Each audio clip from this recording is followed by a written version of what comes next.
left portion from Stormhill Shack. And this will pretty much conclude the intro area of Limgrave for the most part. There's still a few areas we do need to go through. I am going to put a marker down here before I forget about it. I'll know what that means.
So attacking or getting attacked by those red ones are going to piss off all the jellyfish here. So we want to just grab this crap and get out of here. Godric Soldier Ashes, Blood Rose.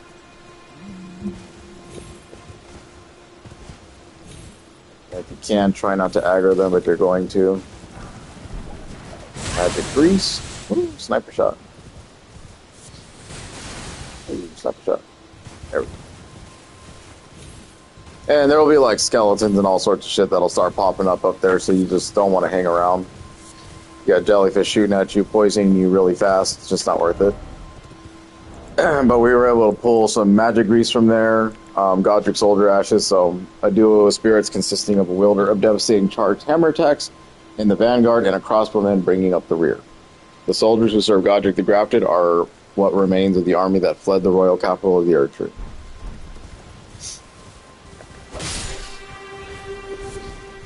So you get your personal little Godric grunts, just kind of hanging out with you. So pretty reliable and useful too, some of the early game bosses and whatnot. Just because they're armor, they can tank some pretty big hits, and then they're annoying enough to kind of distract people.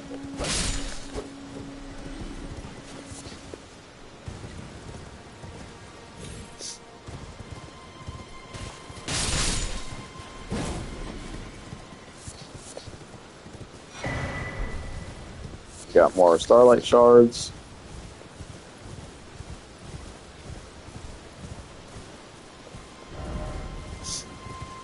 Climb up this in order to get a gesture. Be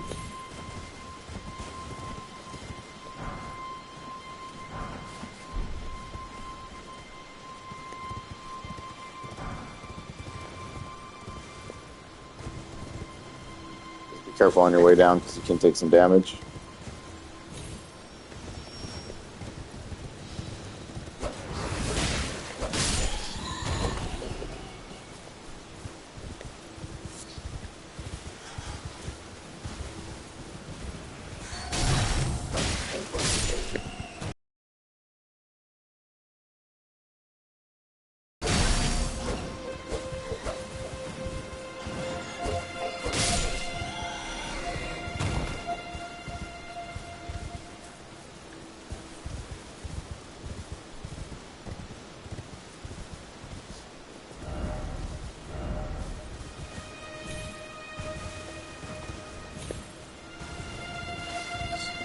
I kind of want to take these guys out.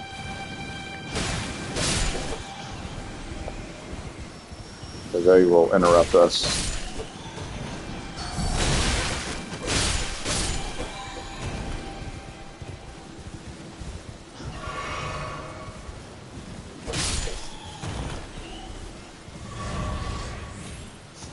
Another golem.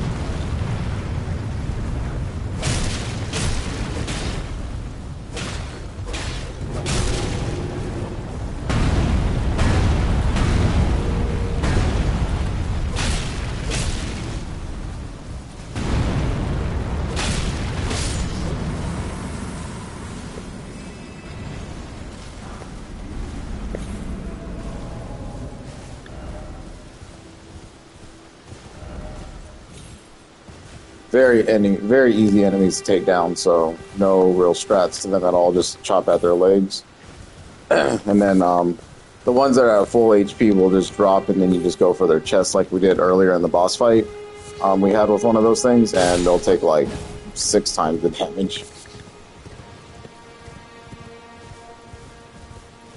Just want to keep sweeping around. Make sure you grab everything you can. Come over here. Find some more animals.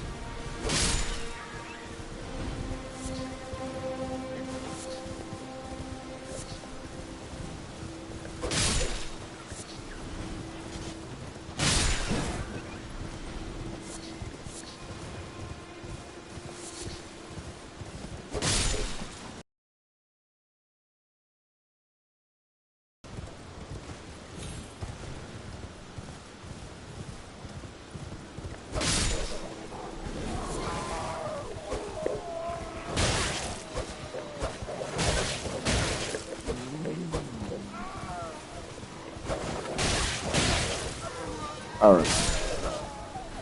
Stupid asshole.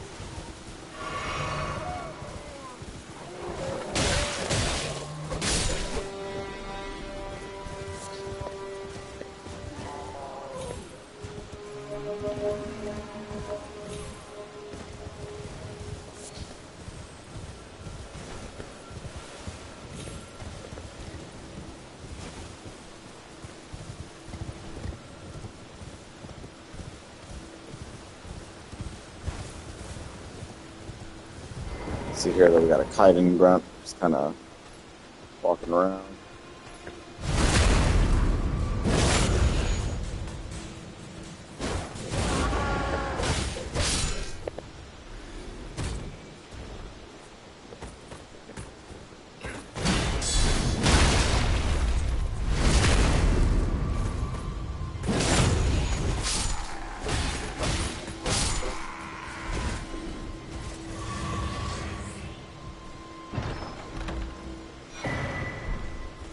Get another talisman. Carried by Hunter of East. Increases the effective range of bows. So you're a bow build and you want more out of your bow. There you go. Unfortunately, it's hard for me to recommend using bows for like the long term though, because the damage falls off pretty quickly. And they're really not the greatest of things to use, to be honest. Great for picking enemies apart left and right, but other than that, they kind of lose their luster a bit. Got some wolves again. See their dead body right there, so I kind of want to...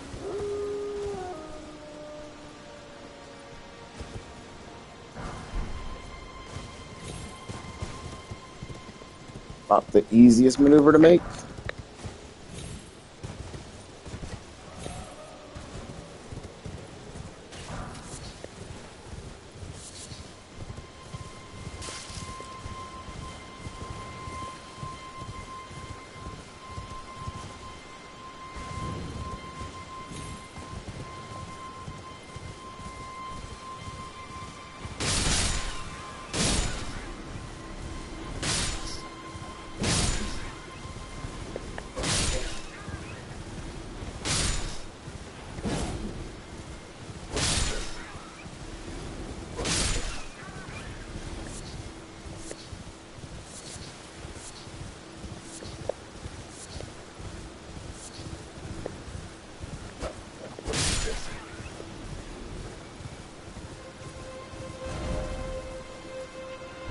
Alright, so for most new players, this guy is probably going to be your first true test at what in the hell is this game.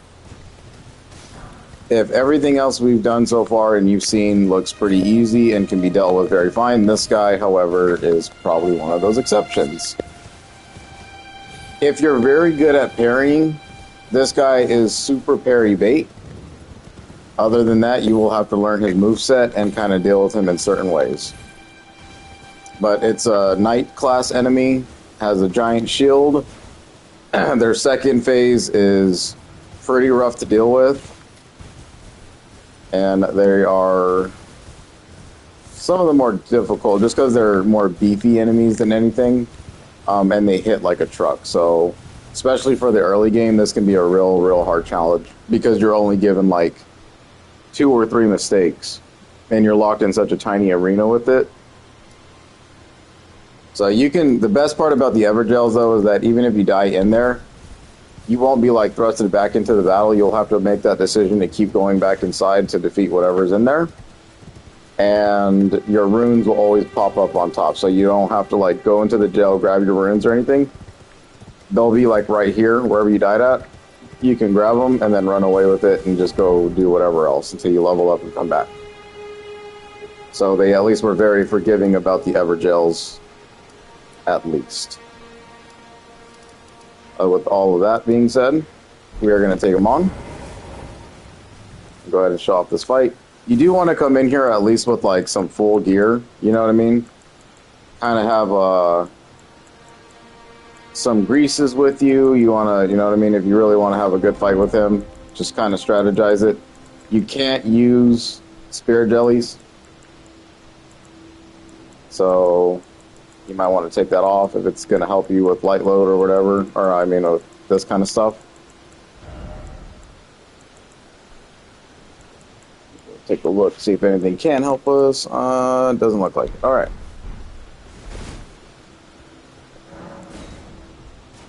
And you'll always have like a Stake of America around you, so if you die, you can just kind of continuously come back and do this thing.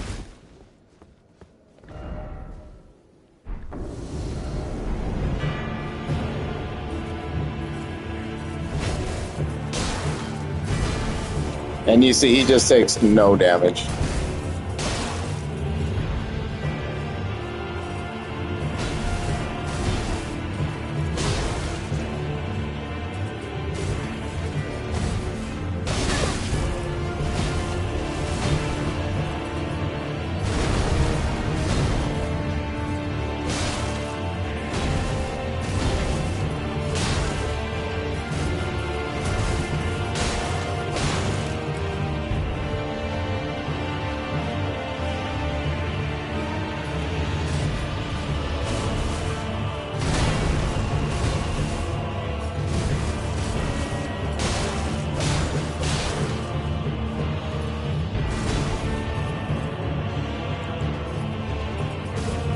Just get some distance. He likes to close the distance very fast.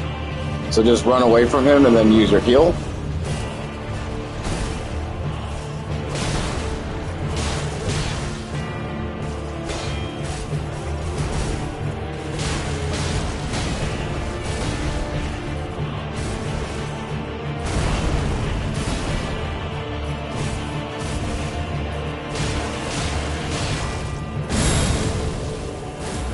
And this is where the fight gets a little difficult, when he transforms.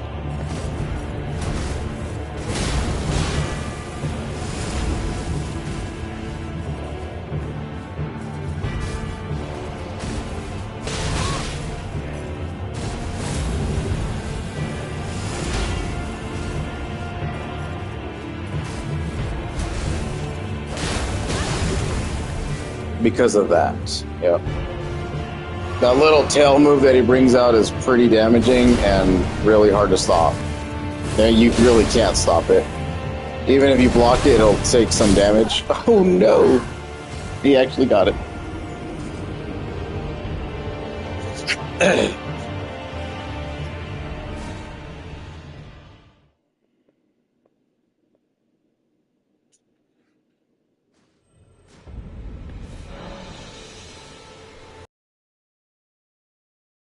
The entire, like, 12-hour playthrough that we've been up to this point. So, upon dying, you will be revived at the last site of grace that you visited. You will drop any runes in your possession, the site of your death.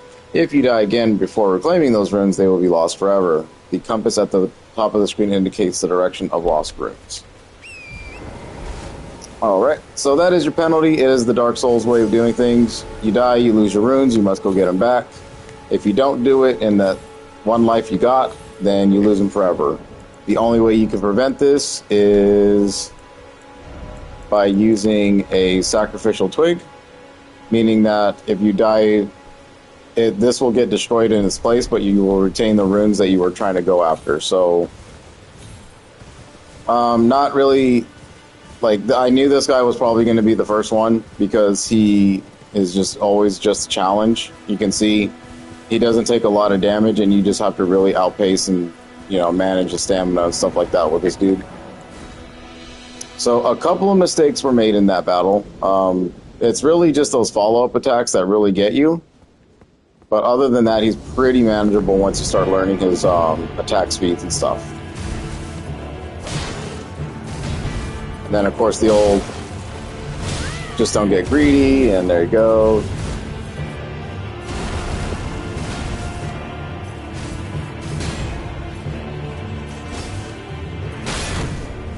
Oh, no. That probably should have been one.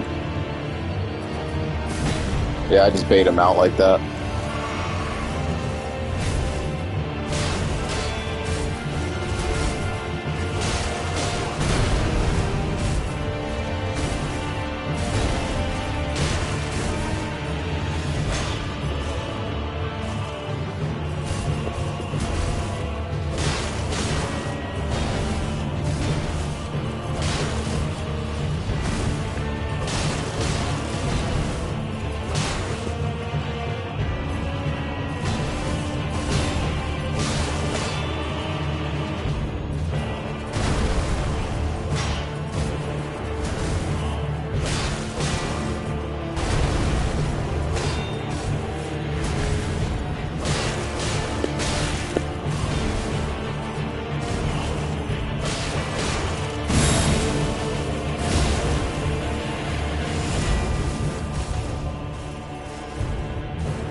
I like to heal during that move because he creates a lot of distance away from you.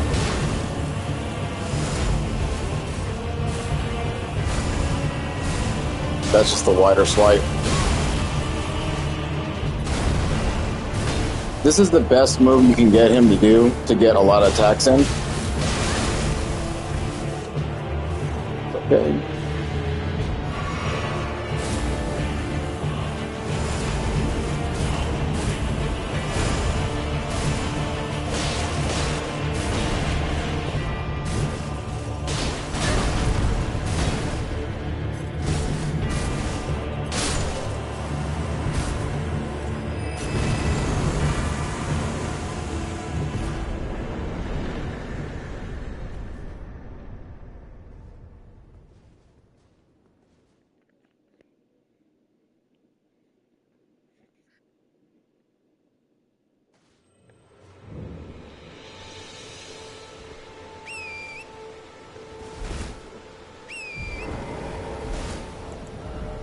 Upon defeating him, we got the aspects of the Crucible, the tail.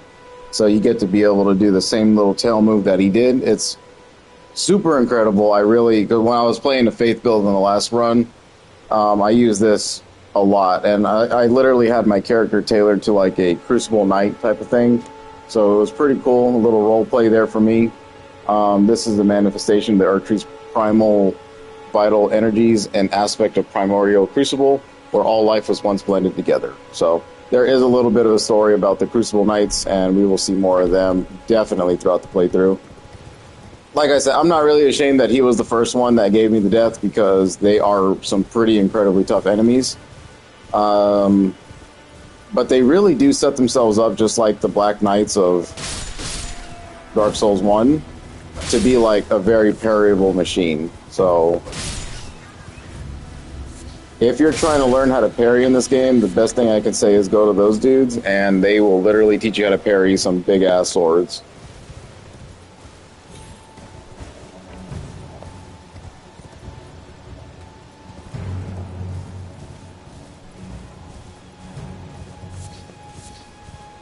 And for the most part, I feature a freaking Crucible Knight death every run. They are, you know, I don't really parry them. Haven't really tried parry builds before.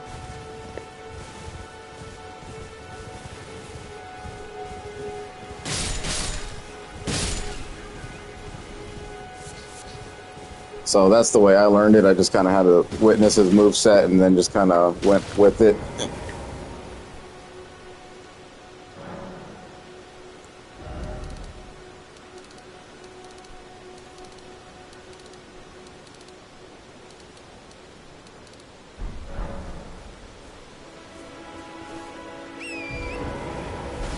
Let's see here. So, going into there, or should we attack Limgrave to the bottom?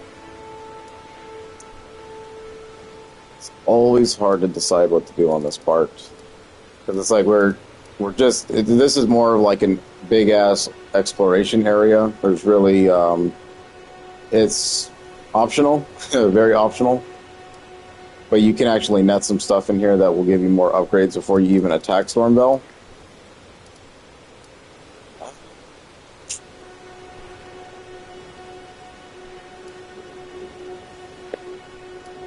Once you're done with Stormveil, that's kind of the conclusion of Limgrave.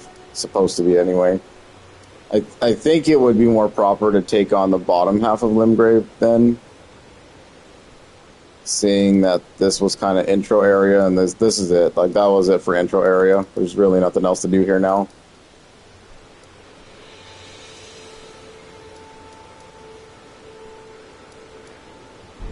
No, we're gonna go to Stormveil.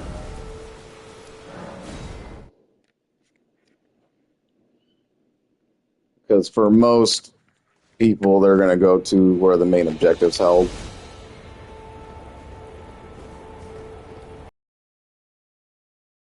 The thing about Stormveil Castle is that when you die here, 10% of your runes will get stolen every single time you die, making it a very weird legacy dungeon to start the game out with.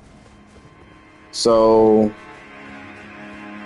I would say do not hoard a bunch of runes while you're here, because 10% as you get more runes as that increases, like I have now, is a pretty significant loss every time you die here. And there are some treacherous ways to die here. You could fall, there's big old knights, you got birds that are really hard to deal with, especially with melee characters. Things that can kind of 1-2 shot you if you're not careful. So yeah, Stormveil is definitely a true first test of the game. And like I said, there will be plenty of opportunities to get more runes, but now is the time to stop hoarding them and to actually buy things with it, since we're not going to go on a little adventure. Which is kind of why I do not want to do this right now, because I did want to buy some stuff off merchants. And you know what? Yeah. I'm just going to have to do that then. Because I don't like not having this stuff ready to go. And technically that bottom half of Limgrave is still part of Limgrave itself. and it has a few more upgrade mats and materials that we need for crafting and stuff like that. So, yeah, I think this is just a smarter way to do it. But Stormville can definitely be taken over like super early in the game. Like we don't even have to like do any of all of this just to get it going at all. Like when I first played, I went into Stormville and I had like I didn't even do anything with my weapon. I never even upgraded it, so it can be achieved. Might be difficult to do, but you can do it.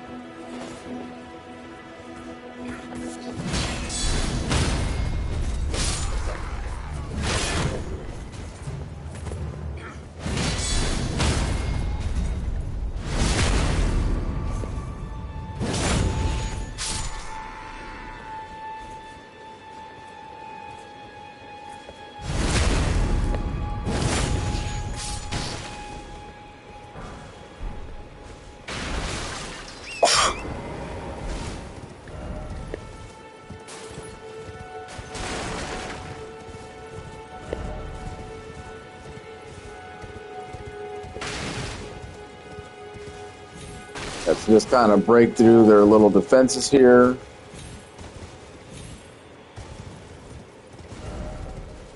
The ballista is probably the worst thing if it actually connects with you. And here we are at the Weeping Peninsula.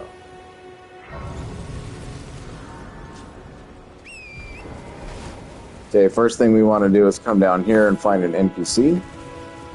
Go ahead and give her a talk. Hello? Is somebody there? Might I bend your ear for a moment, please? My name is Irina. I've escaped from Castle Morn to the south. The servants there have rebelled. I can't be sure what it is. My eyesight's been weak since birth, you see. But I swear I heard frightful howling from all over. My good father secreted me out the castle, but decided himself to stay. He says it's his duty. As commander. I fear for father's life. The servants are full of wrath, filled with hatred for every one of us. They've since come for every one of the companions I escaped with. They haven't spared a soul. I fear it's no different at Castle Morn. Please, I implore you, would you mind taking a letter to my father? At the castle, my soul wishes that he escape, even if his honor should be the price. Please. I just want him to be safe. Thank you. Dearly. Then please, take this.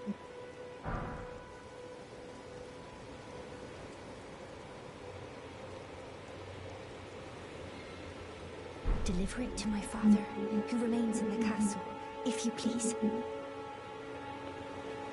Please, if you wouldn't mind, he can be stubborn. But I'm sure he'll come around. Please, he can be stubborn. Okay. So, Irina's letter. Letter given by Irina, addressed to her father, the commander of Castle Morn. Gorgeous silken handkerchiefs, lightly stained with blood. Words can be made out. With it. Okay. So we gotta deliver the letter to her dad, who is at a castle. Short little quest there for that girl, but can be long made with not knowing where you're going or what you're doing with it. Just come out here. I don't want to deal with these guys first.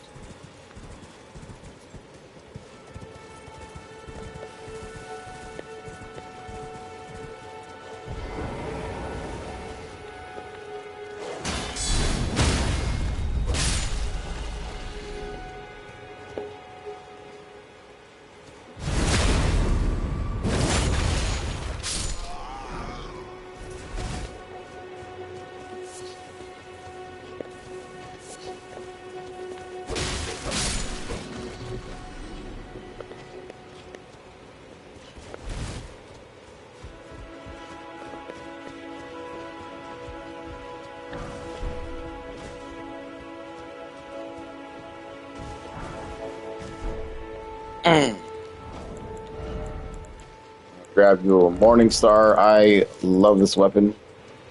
One of my favorite. I think it was like the second weapon I ever used in Dark Souls 1. Just because you find it so early. Same old deal, causes blood loss. One of the rare hammers that do that. But I'm using a mace for this run, so...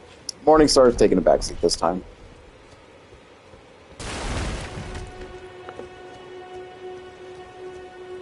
We've got a bunch of doggos here.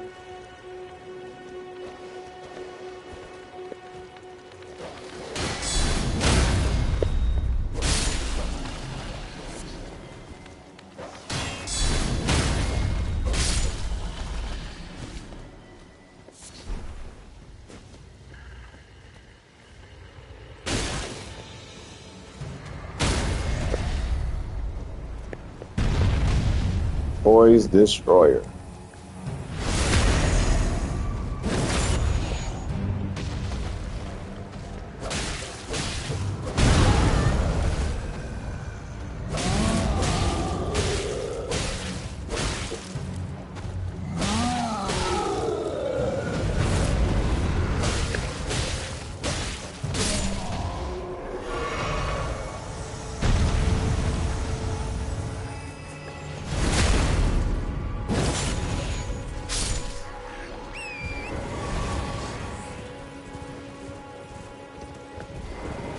These creatures are called misbegottens, so whatever mythology they come from, they're just creepy looking dudes.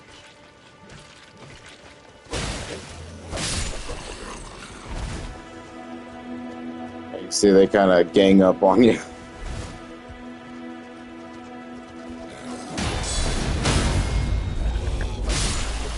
Got little wings.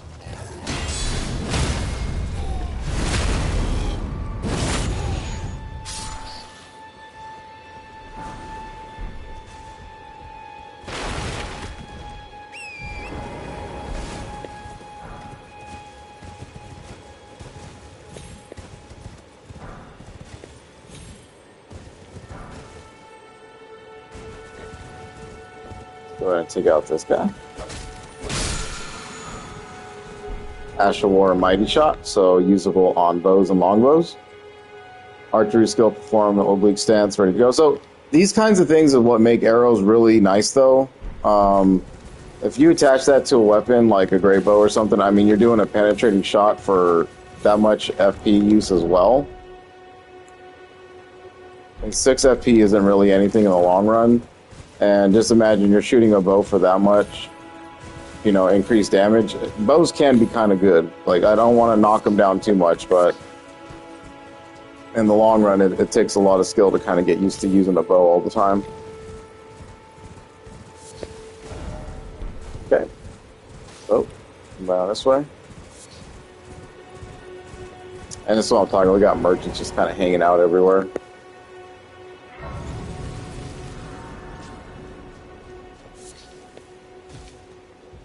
Selling.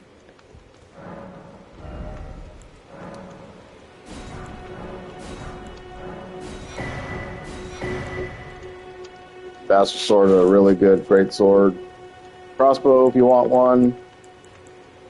You got more different types of armor here. So scale armor, iron helmets. If you want iron stuff, here you go. Not too bad of a design, actually. I mean, it's just kind of like your soldier footwear. A little bit lighter, too, so if you need something lighter than what we're wearing, do that.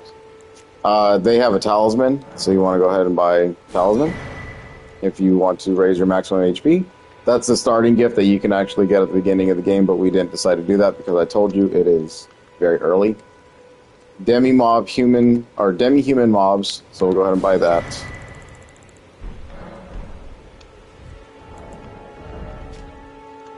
Slay the demi-human mobs leader first, the rest will lose hope and panic. So, yeah. These are just useless-ass notes, but I'm buying them just so everyone can see what the hell's they're about before you waste your runes on it. Then I got more stone, so I can go back to the blacksmith at the round table hold and upgrade my weapon to +5 now.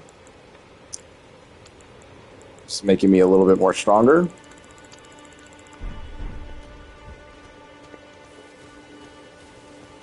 then that is what I intend to do.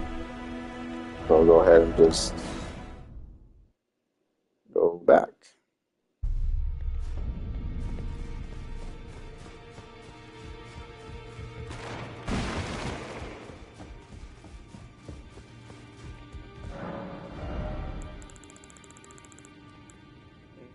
Nothing I really want there.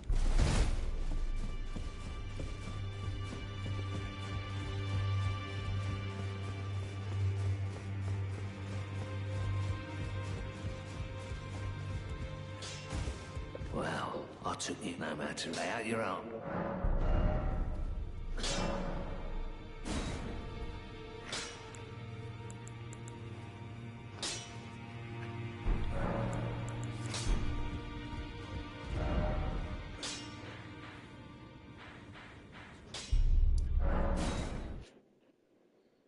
Right, so near the merchant, we have 2 nighttime bosses. I want to take care of them first. We've already seen 2 of these, so there's really not much more I need to say about it. Just kind of want to keep him away from the merchant so he doesn't actually end up killing him. And draw his attention.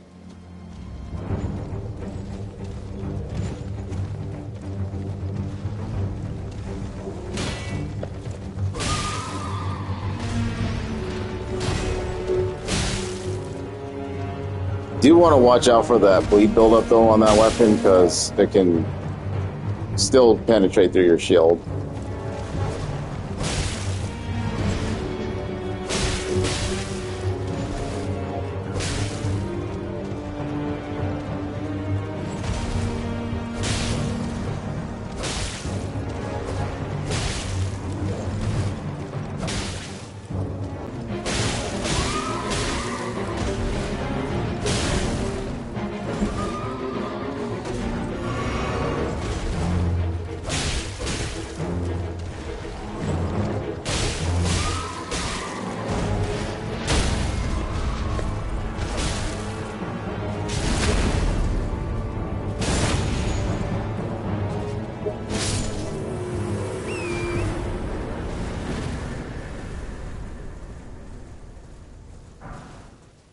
Then with defeating him, we get Barricade Shield and the Knight Rider Flail, which is an exceptional flail weapon.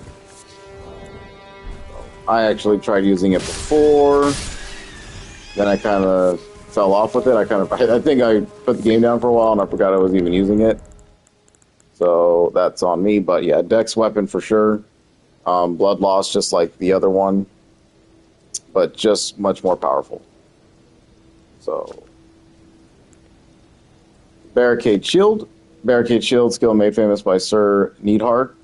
Focus your energy into the shield, temporarily hardening it to deflect greater blows. So you basically just get a strong shield. Okay, when I come to this broken wall. And even though it doesn't look like we're at nighttime, we are. You can always check your map to make sure that you're still in mode you want to be in. And then you want to watch out for this though. You want to grab this real quick and then run away. There'll be a golem shooting arrows at us.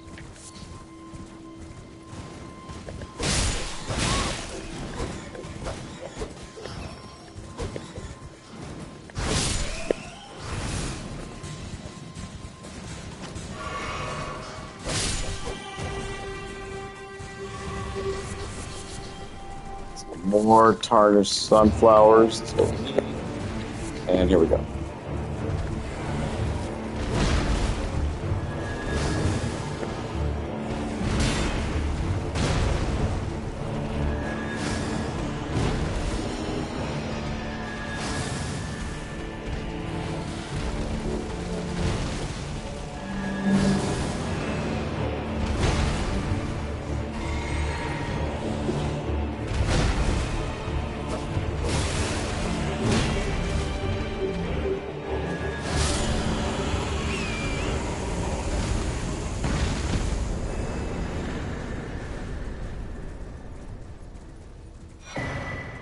Sacrificial axe. And, you know, honestly, I actually forgot. I did use this for a majority of the early game in my sorcery playthrough. So if you watch that one, the one where I'm showing off every major location in Elden Ring, then I actually did use this. So I did give axes a bit of a chance. This thing, though, is very, very little. The coolest thing about this weapon, though, is that it restores FP upon killing enemies. So, and that's why I used it for the mage build, because you know, it helped regenerate FP points where I was running low, and especially in like dungeon areas and stuff like that. Very nice piece of equipment there.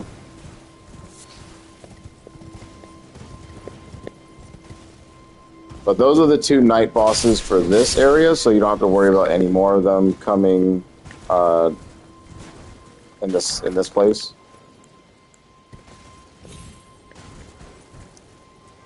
And then from here, you see where the golem's at. You want to take like a side route to it.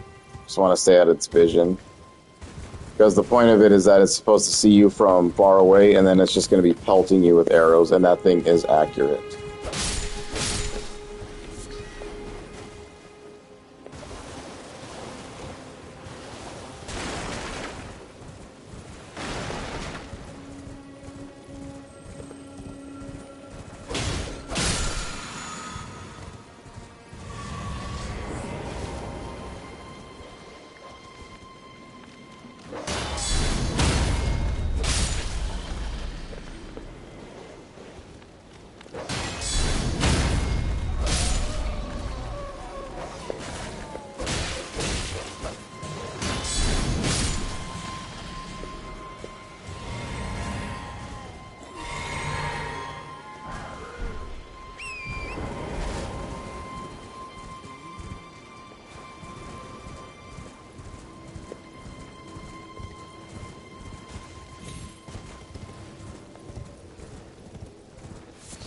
So now we can get the drop on the golem.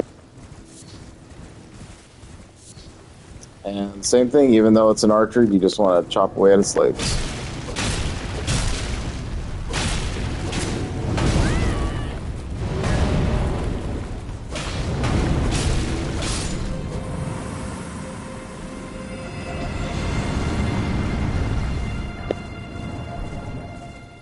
Good, some great arrows.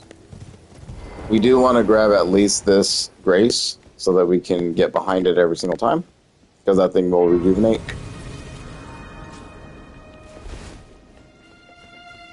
Nothing in here. So this is like a mini dungeon, this is the castle that we need.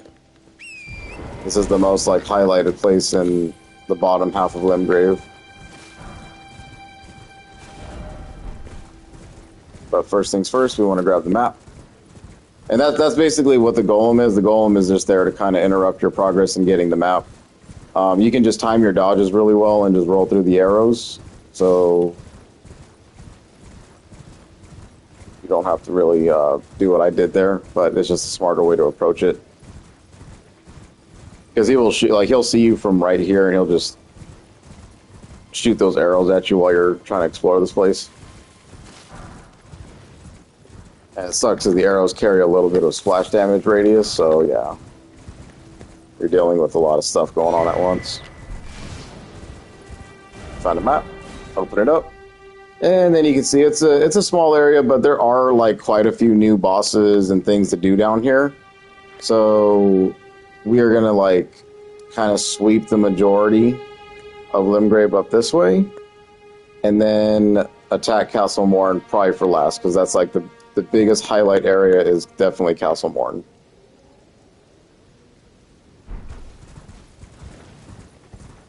So then you come down here, and of course we want to check building the building.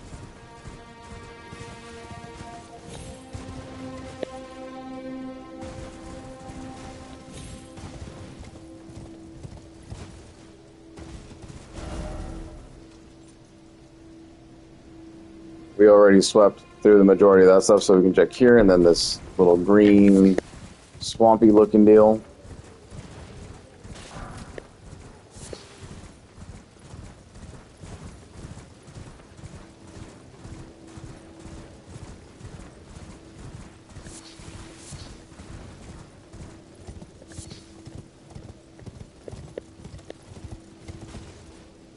but fragments. We could sweep around the outside of the castle first, too. Just get that over with.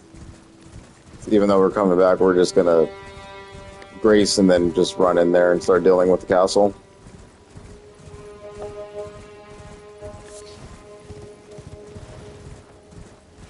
But on this side, there's really not much but just like little row of fruit bushes.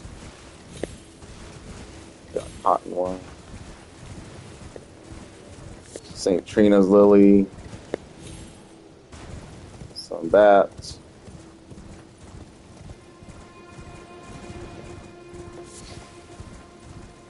One of these nifty little lore things. The Siege of Castle Morn, a long hero fights for his vengeance, only to fall at the hand of Lord Goth.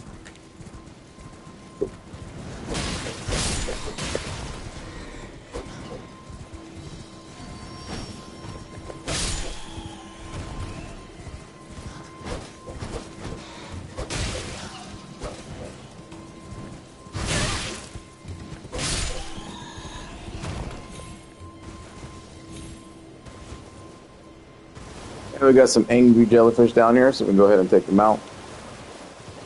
Otherwise, they're just going to snipe you.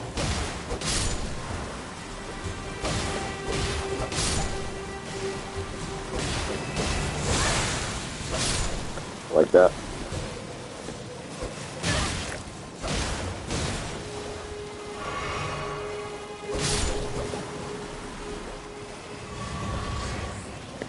Grab a somber 2. Ontario.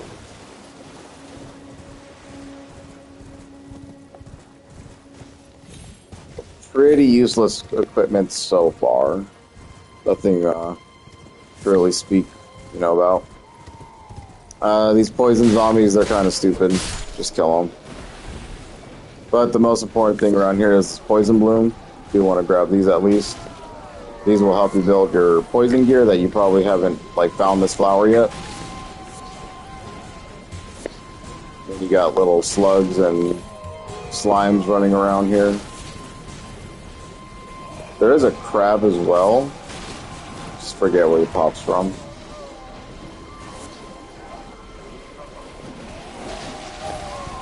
There it is.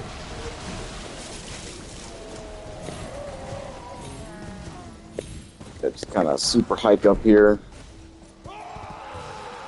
So the poison blooms are good for that. The only time that you probably would have found other ones is if you defeated the poisonous flowers or whatever near Sellen's little cellar.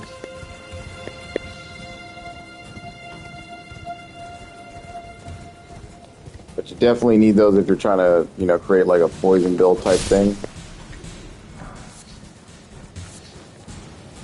So those pure white ones right there, the scarabs, they actually have like a little mechanic where you have to kind of chase them down. If I was like a ranged or melee character or, a sorcery character, then I would have an easier time dealing with them. But like as soon as you walk up on this thing and you don't kill it, yep, it's just going to make you chase it around the map. You want to get good hits. Sometimes the hitboxes on those are very strange. But it'll just keep chasing you to a point where you have to corner it and then you kill it. And then that's it. So I got Poison Mist, really rot all too well, the death that begets life, that comes to all equally, that is to say, it is the cycle of rebirth put into practice. Okay. Poison is poison. So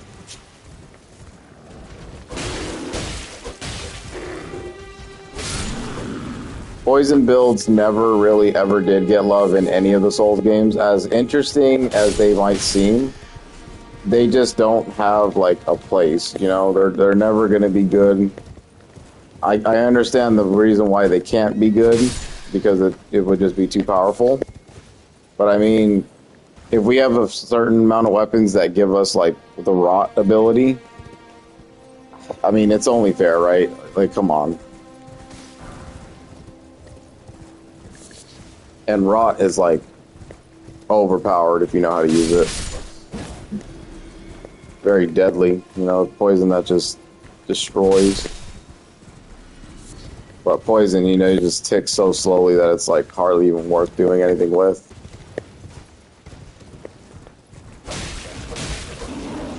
But maybe I'm missing the point. I don't know.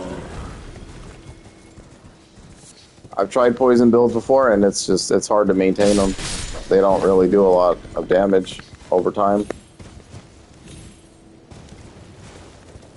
And most shit's resistant to it anyway, so it's like, whatever.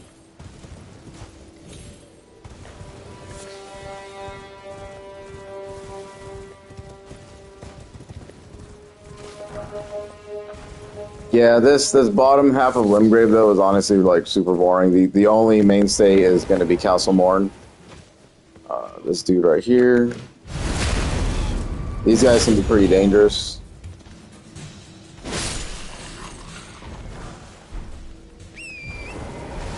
They're wide swing axes, and then they kind of roll around the battlefield, making it really hard to tell what they're about to do next. So getting their timing down is pretty wild.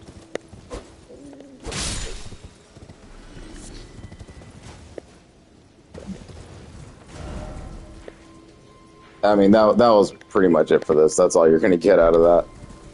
So we'll come over here.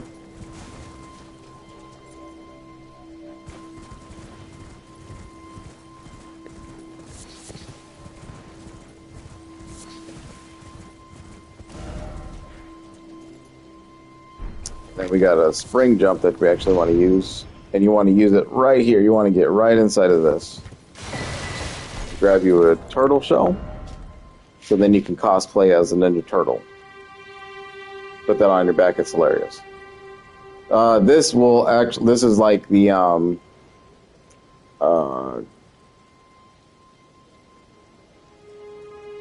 the Crest Shield or whatever, I can't remember now. From Dark Souls, it just helps out your stamina recovery. It's actually a really decent shield too. I mean, negates not 100%, but for what it is, I mean, they do with it. So if you're wearing the stamina ring that I'm wearing, and then you're using that shield, your stamina boost recovery is going to be very good.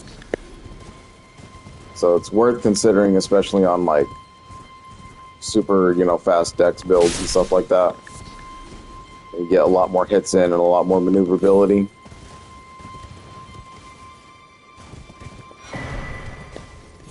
Go around the edges as always and just kind of check to see why it might be hanging out. Never know if it's going to be a scarab or those.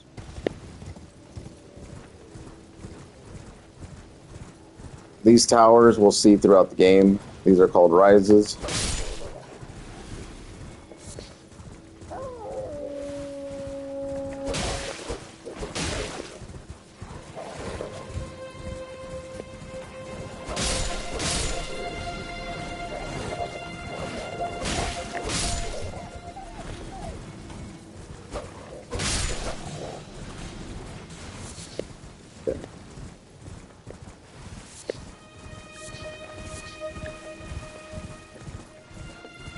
Sure, we take out all the enemies before I deal with them. There's always.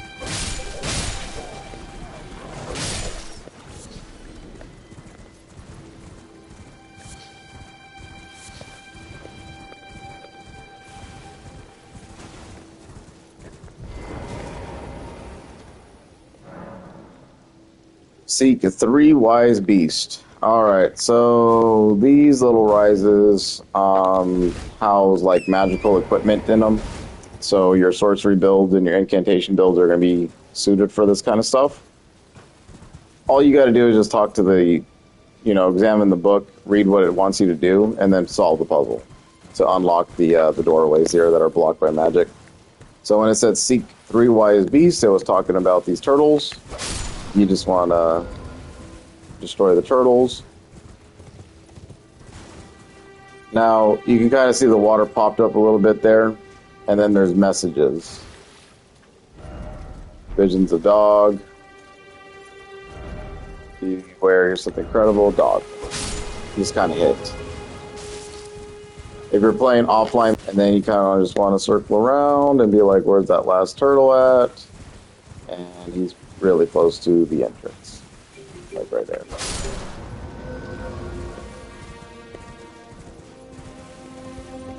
Then once the seal's broken, go ahead and enter.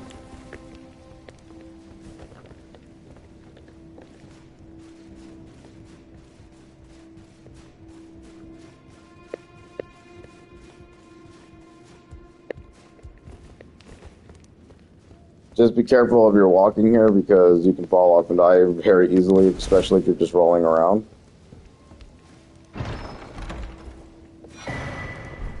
And then you'll grab your first memory stone. So, like a memory stone we saw back at the Twin Maiden Husk, it will increase your memory slots. A black, lightly beguiling stone prized by the sorcerers who produce them increases your memory slots, said to be a fragment of Black Moon that once hung above the Eternal City. That is the second time the Eternal City has been mentioned. We will need to figure out what that's all about.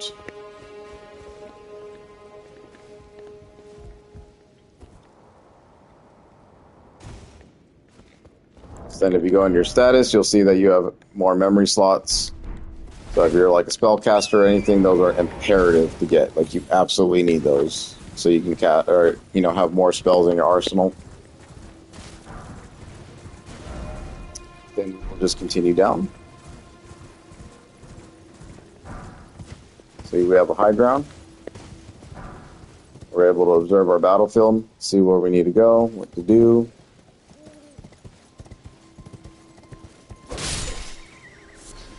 See a bunch of grave-looking things over there. It's pretty neat, right?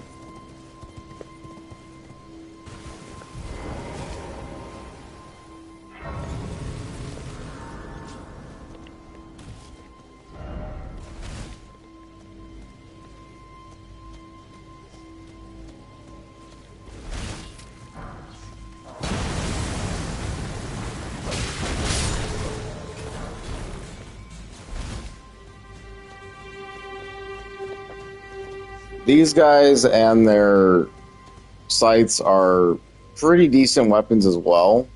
A little bit more common to pull off these guys than they are the skeletons.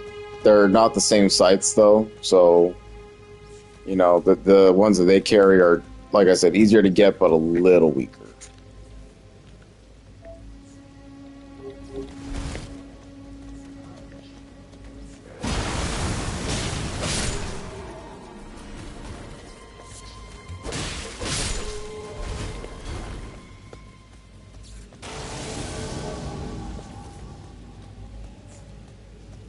And then we got this guy to deal with.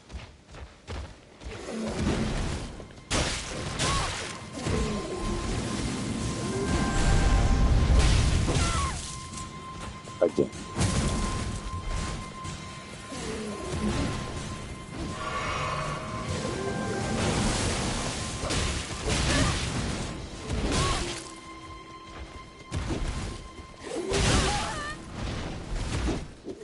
You only get like one swing on them, that's all you really can pull.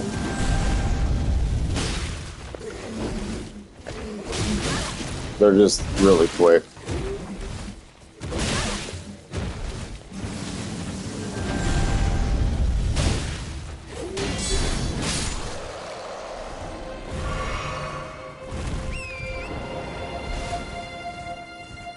And that was a poor fight. Should have known better. That's okay.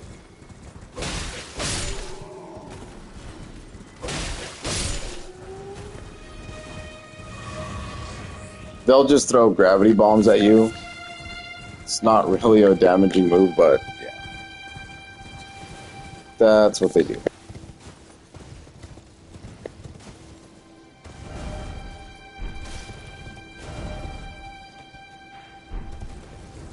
And coming down this way. Thrust it into another catacomb.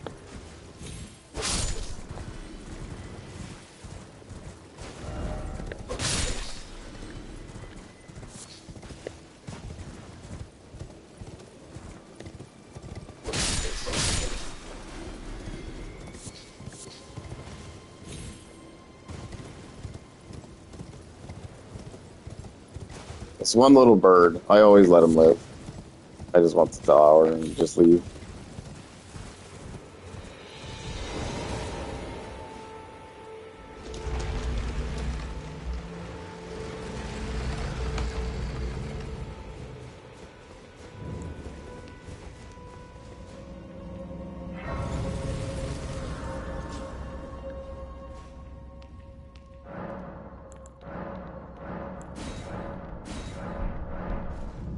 That always just kind of, you know, be a little imp that comes up here.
First instance of a grave glove wart 2, so if you remember, they are for the regular spirit summons, not the major ones. Just an upgrade map. This place is a little bit of a trap. This is part of the elevator games of Elden Ring. This is Haicha versus Dungeon. Ghost to Glove Wart 2, so that's for the special guys. Watch out for these zombies, they are terrible. Please help Prattling Pate. Just kind of follow along here. You really don't want to stick around this area.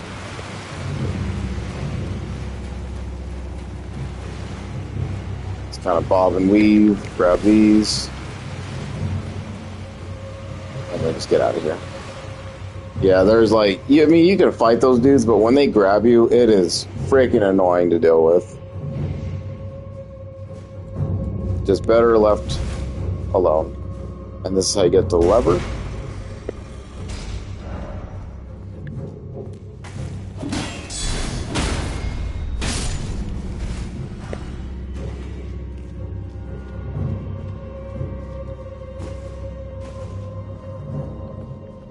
And that's it. Pretty easy, right? So what makes that dungeon a little bit hard is the, like, where do you go mentality, you know? Because that raising platform will just take you up to a bunch of spikes, and then you're like, what do I do? But, like I said, with Elden Ring, there's a bunch of elevator games, and that's just a case of one of them. Here, I would definitely summon so you can get a distraction.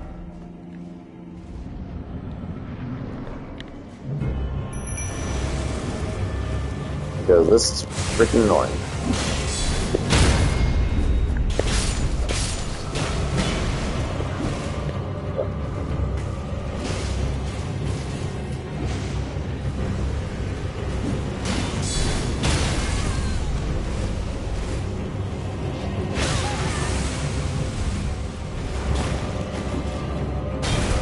Ooh, shit.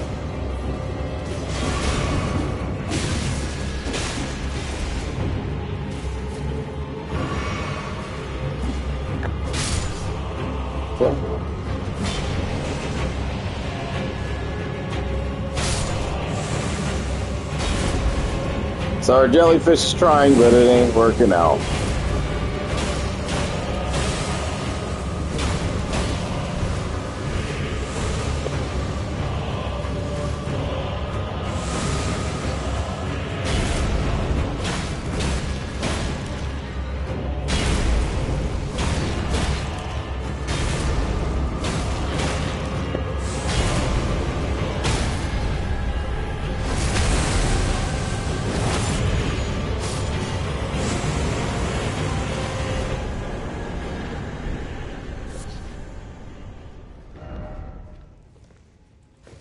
Really a hard fight for such a shit reward, and a lot of Elden Ring is kind of like that, unfortunately.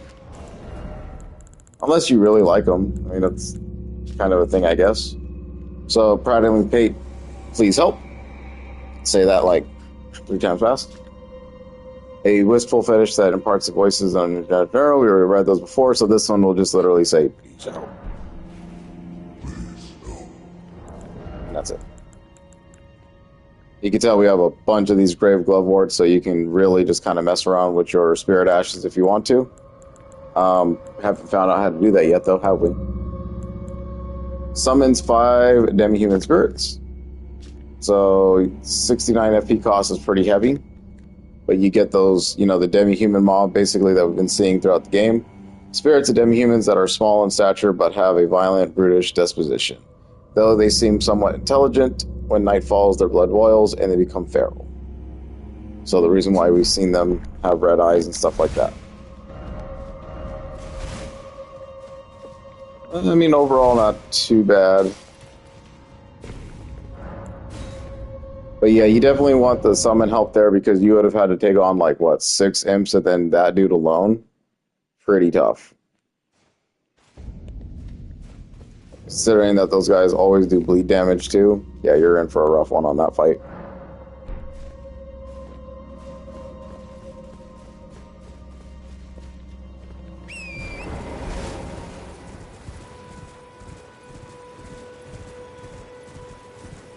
And honestly, I should have stayed with the mace during that battle, because the whole reason why I even chose a mace to begin with was so I can have the strike damage attached to it. And anything like that that's armored, stoned, or, has skin that's not fleshy takes a lot of damage, increased damage from strike weapons. So that was my bad on the strategy. I just got too used to using the sword.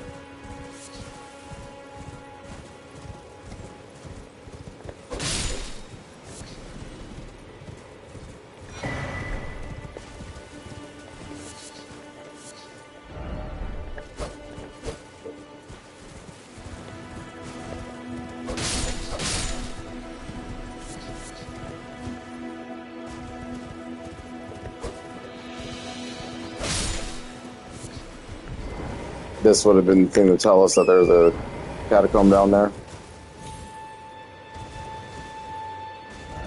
And then for that whole right side of this area, that's done. We already passed under, so we know what the deal is down there. This is just kind of a shortcut back. I kind of climb this one. Just rune stank-free stones and rune fragments, kind of scattered.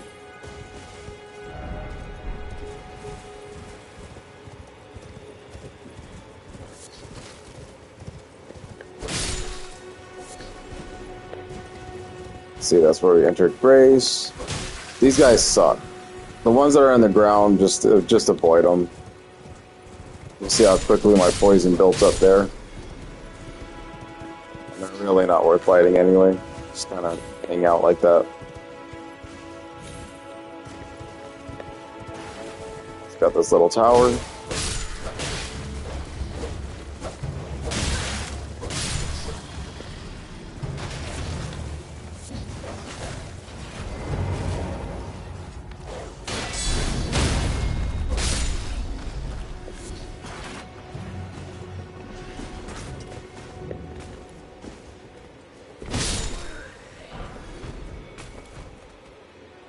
Dang, he dropped his whole gear almost for us. That's actually pretty cool. I mean, theoretically, you do have a chance at doing stuff like that. Like, they can drop everything all at once if they want to, but the percentages are so low. And I think that was all their gear, yeah. So now we can look like a foot soldier. Even though their armor is better at resisting magical stuff, I mean, you can kind of play around with that as you see fit. Every armor has its purpose in this game.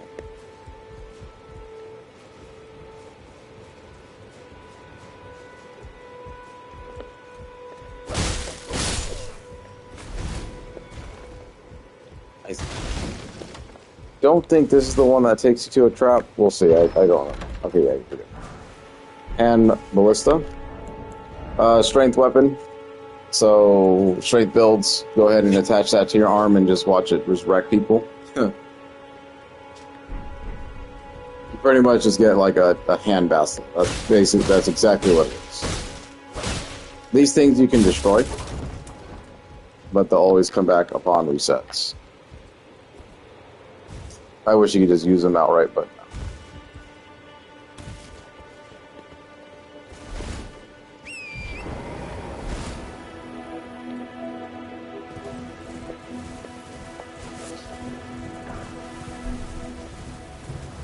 Right, then just kind of watch out for the poison-filled bullshit right here.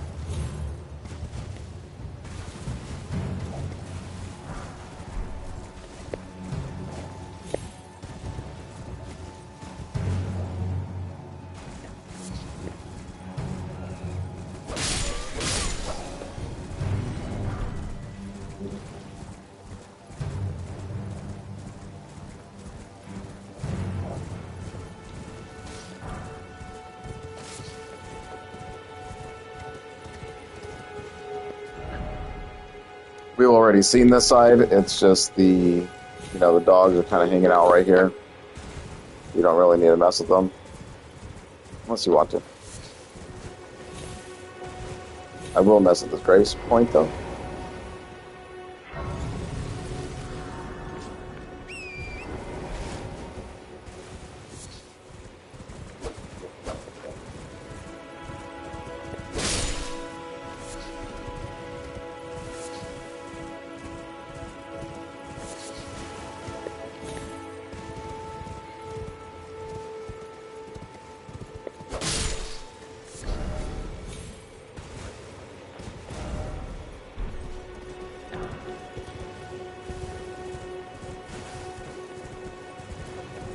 So we had a note that was talking about demi-human mobs and stuff like that. This is pretty much where that note made sense. Yeah, demi-humans pop out of nowhere. This will be a great opportunity to show what those candlesticks do. As soon as I get these guys off my ass.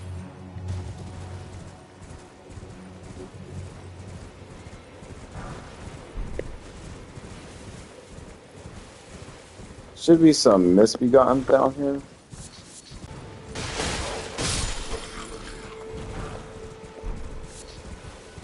And that's a pretty cool drop.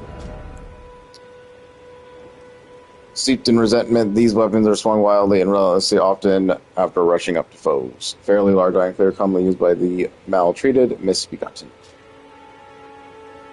Axe weapon. I think it's one of the longer axes too. Strength requirements there, so looks like a heavy strength weapon.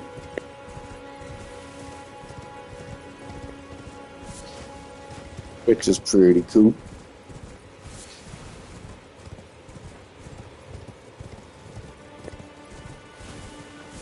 One of these.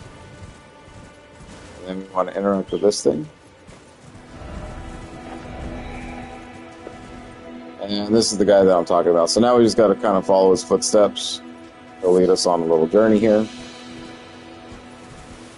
to an otherwise secretive location. But if you just kind of explore and, be observant, you'll find this no problem by yourself.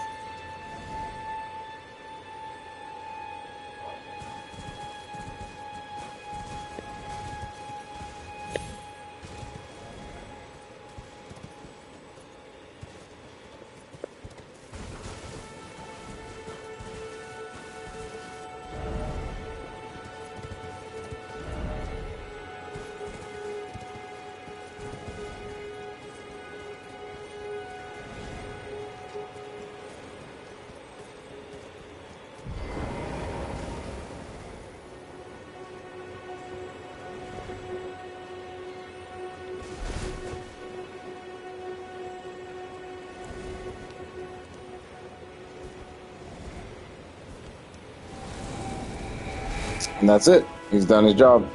So if we actually found this place just like we found Mistwood, that guy will never be able to appear. But there will be a candlelight there, so just by the off chance that you don't, here you go. If you want to be careful, people are trying to warn you. This is a trap.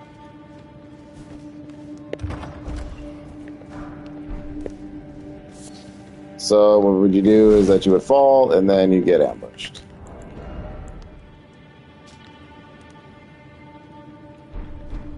Obviously I fell through it before because that was what I noticed.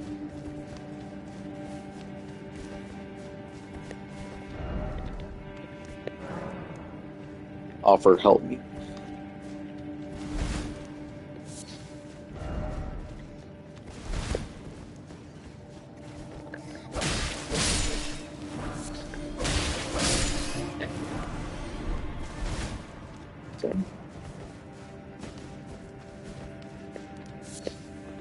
This is where you would have fallen.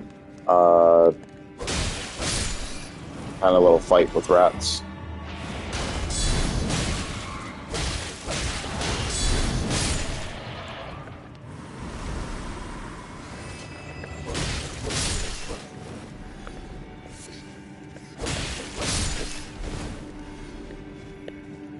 Not sure if we can see where the hole was. Yeah, you would have pretty much fallen right here.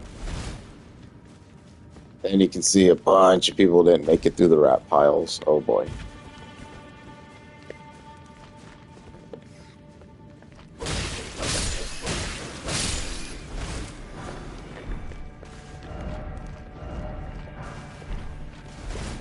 Those rats are blind, so they take a while to kind of generate a response on what you're doing.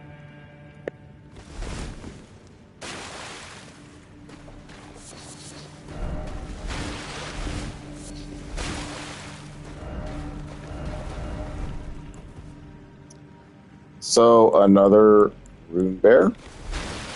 This is actually probably the first iteration that you'll ever come across.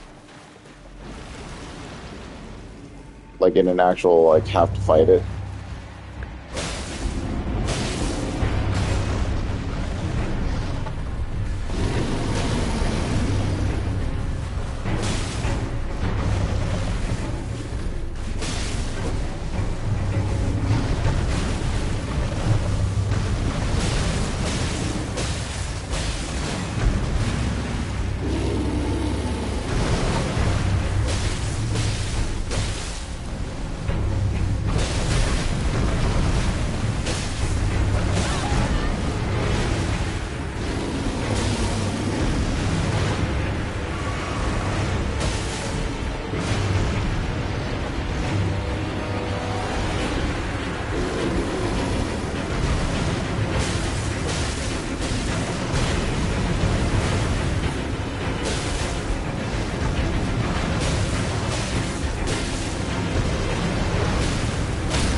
And we've already fought a couple of them already, so they same moveset, stuff like that. It's just that one's special because it gets its own little health bar.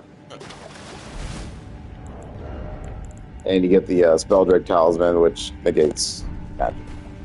So you see the theme with those and how those work.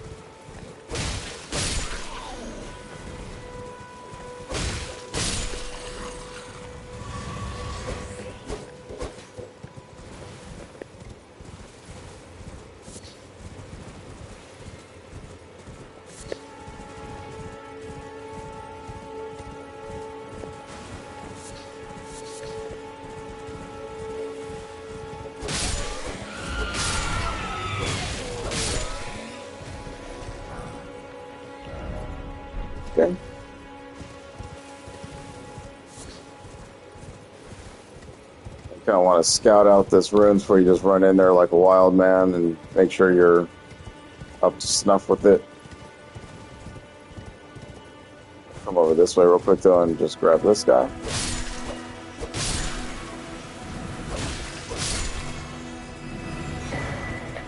So Faith Knight Crystal Tear.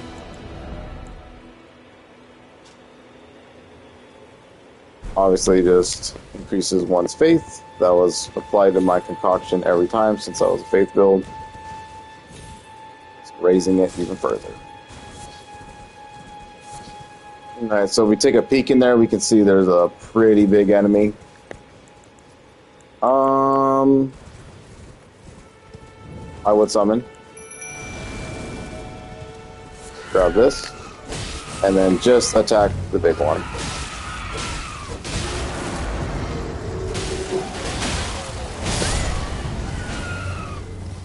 Yep. Just kind of let the attention be taken off of you.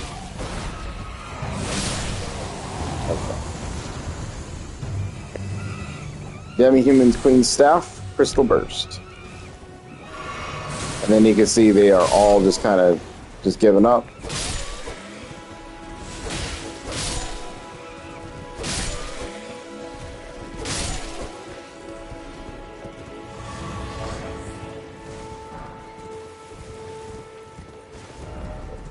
And that is what was meant by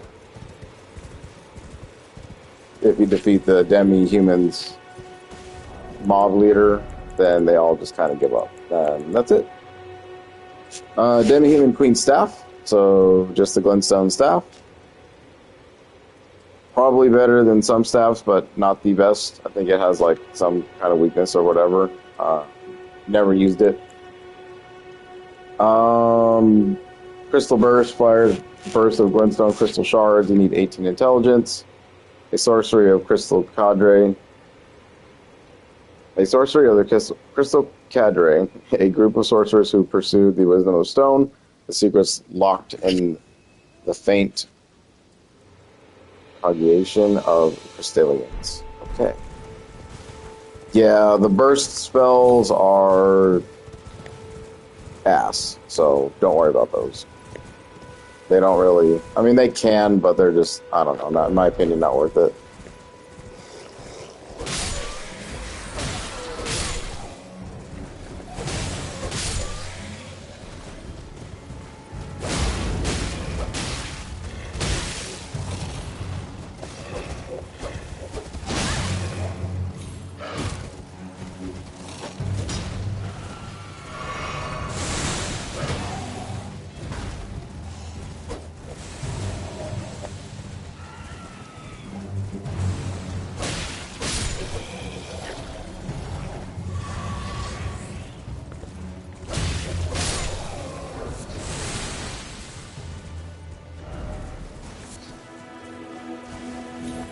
Climb inside of here.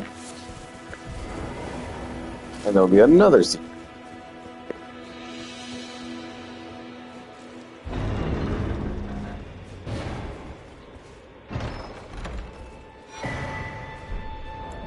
Shield of the Guilty. So it's a small shield. Causes blood loss buildup. So shield bashes the thing. Obviously you want to have this in your hand and just kind of use it as, you know, a way to apply blood loss. Shield made to venerate maiden whose eyes were crushed by briars of sin before being reborn in these lands. Venerating the repose of the soul, this shield boosts focus. The briars can be used to attack foes.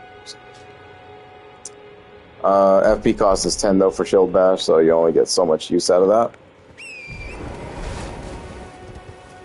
But not too bad of a shield. I mean, it's physical negation is 81, so you'll take about 19% damage, chip damage, you know, basically. But not too bad for a small shield, I'll say. There are worse.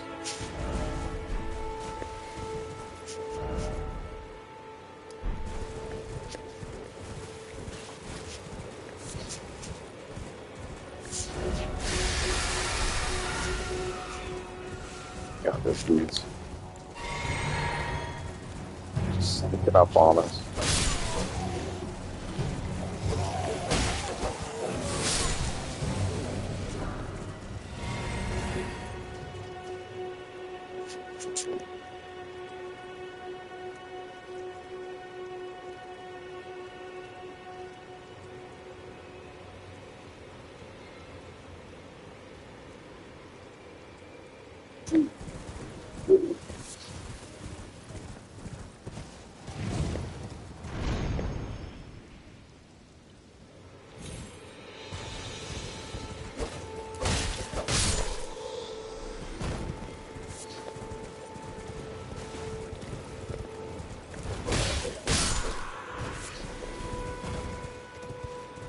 Those guys are pretty dope. That little spear that they use, I used that in my last run. That thing is incredible. One of the best weapons, I think, in the entire game. Definitely took it to end game and beat the game with it, so it can be done. Let's see here. I'll just kind of run around here.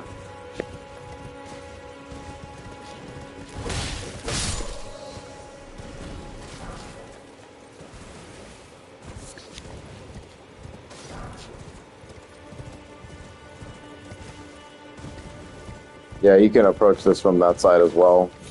It's just a series of climbing upwards. No reason to really do it because you'll have to run into those flower dudes. And if they're guarding something, it's not really worth shit.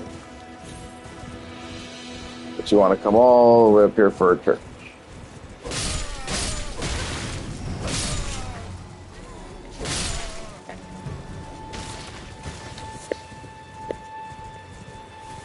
Come over to the side.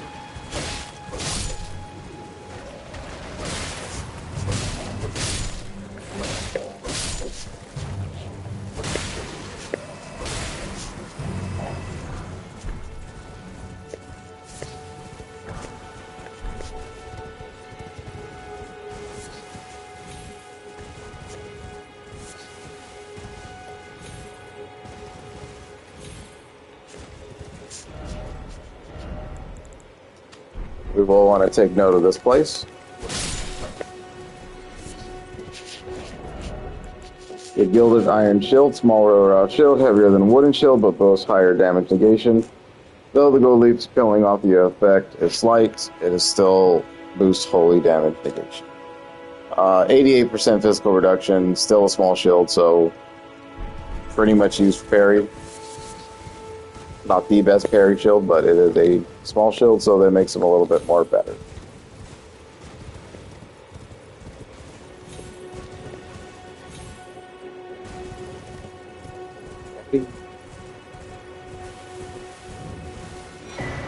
Another sacred tier. And some new items. Golden centipedes. Those never regenerate, so those are very limited. Golden desiccated remains of a centipede material used for crafting items, kept as fetish by Golden Order fundamentalists, especially the hunters of those who live in death. As such, they are found near churches and similar. So, more of a taunt than anything. And you already know, once you run into a church, you want to rest at it to see if Melina will show up. Go ahead and increase this first.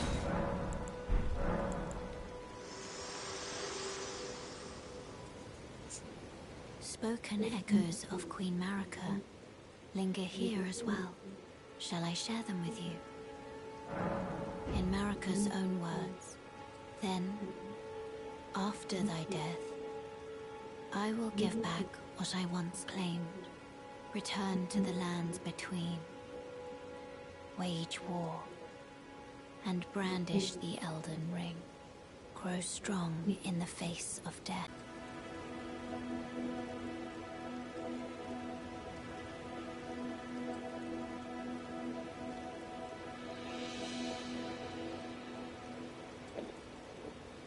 So, pretty cool, right? More lore from Miss Melina.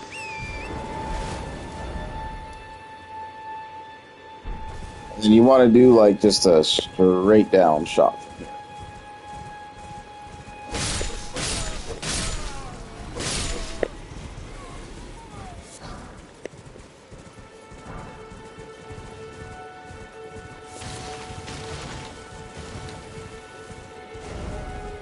Want to run right into this giant tree.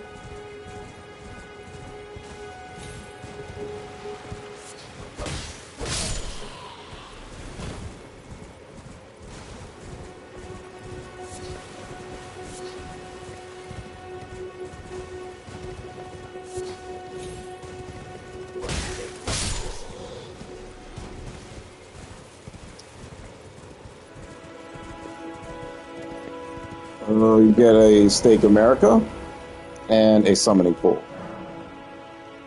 So with this fight, these dudes are extremely weak to fire, being that they look like a tree, right?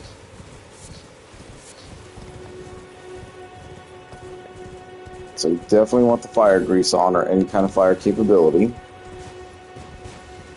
And then you don't want to really have those dudes with the spears running around.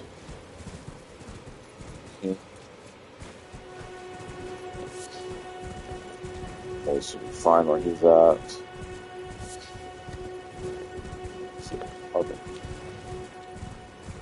So I consider these battles really fun because this makes use of all the mechanics of the game. These tree guardians are pretty beefy. They hit really hard with that very big weapon they got there. And they have a couple of magical moves that are better suited for like having the horse to kind of run away with, rather than just like trying to dodge roll or stuff like that. And we'll be able to see that because it kind of spams these moves quite often. So this really makes use of the mechanic of having a horse, and I really do enjoy these types of fights. You don't need the horse per se, you can do this all on foot. I actually would fight him on foot anyway because having the horse is kind of hard to control it.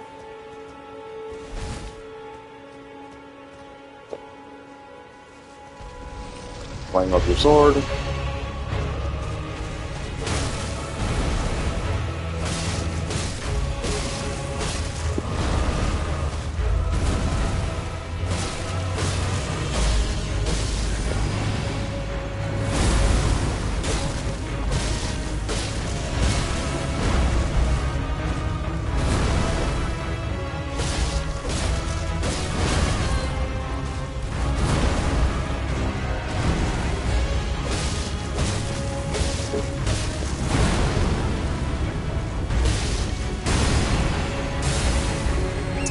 This move right here.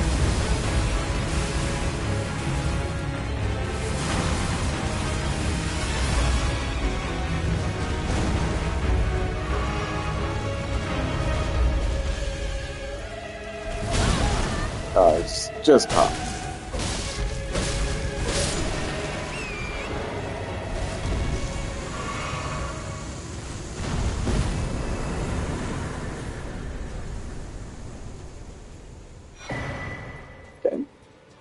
One of the best tears in the game, the Bubble Tear, and the Crimson Burst Crystal Tear. Alright. Form slowly over the ages where the Earth Tree's bounty falls to the ground, can be mixed to provide significant damage negation. However, this effect only occurs once and will expire after a certain duration. The resulting concoction will restore one's HP over time. So different ones being used now. The Opaline Bubble Tear is probably one of the most popular tears to put inside of your Wonders Physic, because it pretty much gives you like a free hit. So if you're like perfect in a battle the whole way through, and then you just get hit once, that will like act as like a 100% damage negation shield on any attack. So if you know you're like really struggling on learning one moveset or something like that, and you're just so close to victory, just pop one of those and you'll be amazed at what it can do. I've never been stuck here.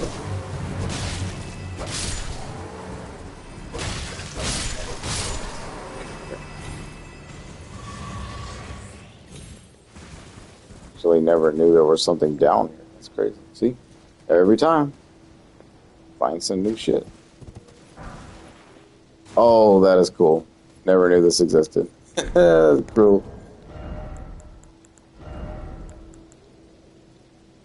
Eclipse heater shield. Medium-sized metal shield, easier to handle than a kite shield. Wow. So the Eclipse thing is like these mausoleum dudes. Pretty cool. Oh, wow. I never knew they had like full gear like that. Actually wanted to keep exploring. That sucks. Have to make the run back.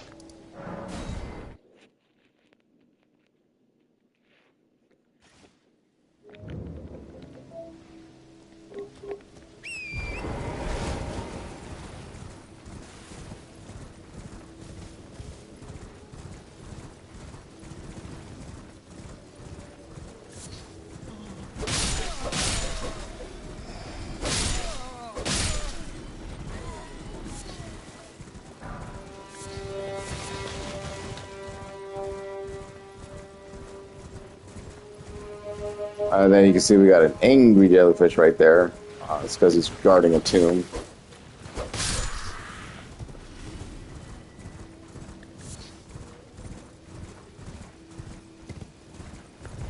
I think let's just do it. Screw it, we're here anyway. Most likely I'll forget that it's even here.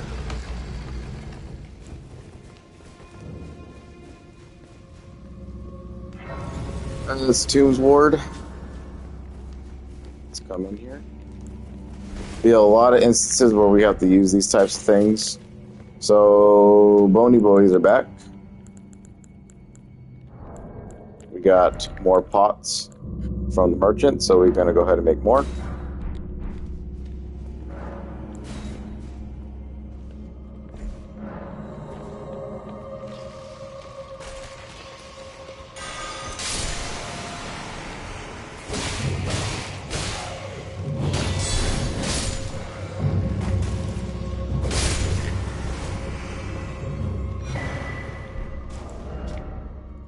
You can build a Rancor pot with that, Nomadic War Cookbook 9. The Rancor pot is this, thrown to spawn vengeful spirits. So those little like heads that we've seen rolling around, it'll just kind of do that. Not really the greatest pot.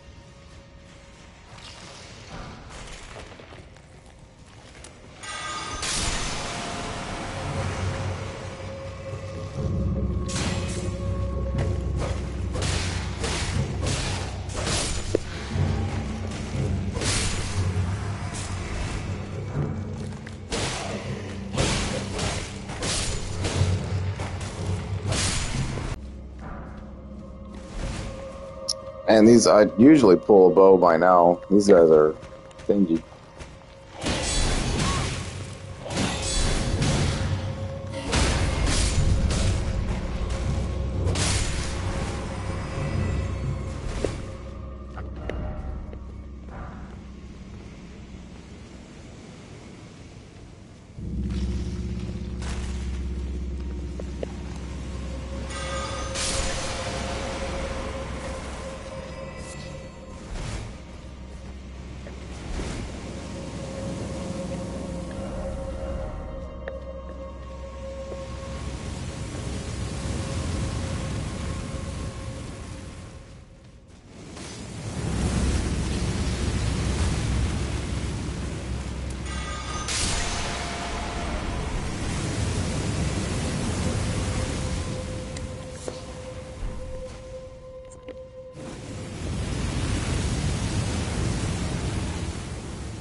Another prattling pate.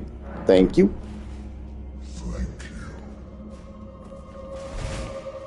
And then I would grab this and run out. You want to pop this thing up. Oh, you bastard.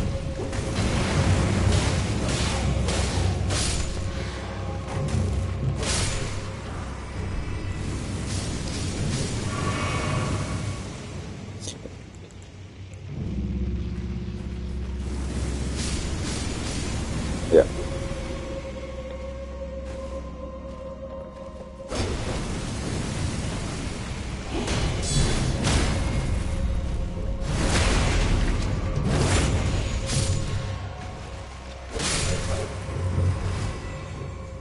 You kind of want to check if they dropped anything. Looks like they didn't. Yeah. Back up we go. So, elevator games, right?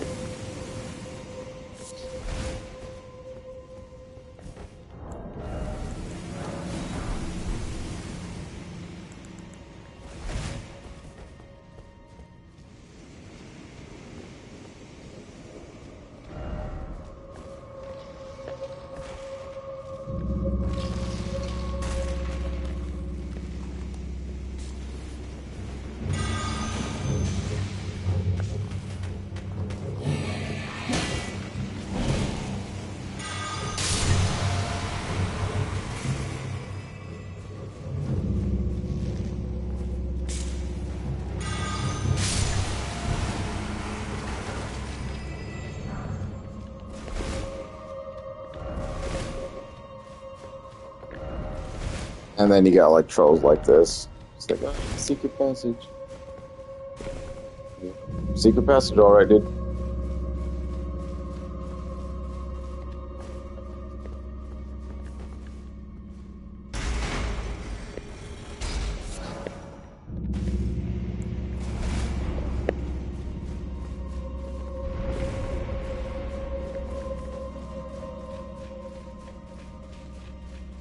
And that was pretty much it for this dungeon. So since we used some of our stuff, we actually want to replenish.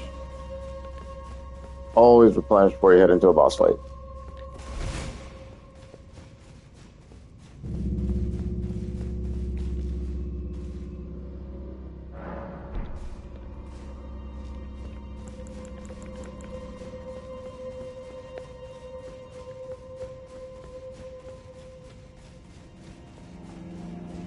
It might be worth to have a summon here. We'll see.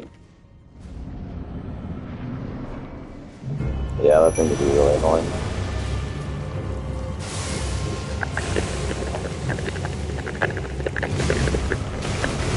So thanks for the jellyfish for that one.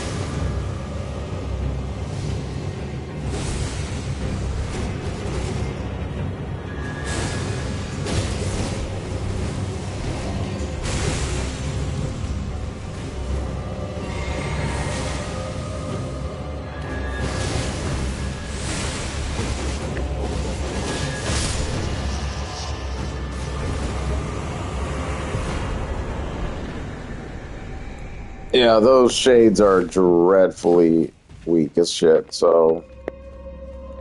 Especially against the holy stuff.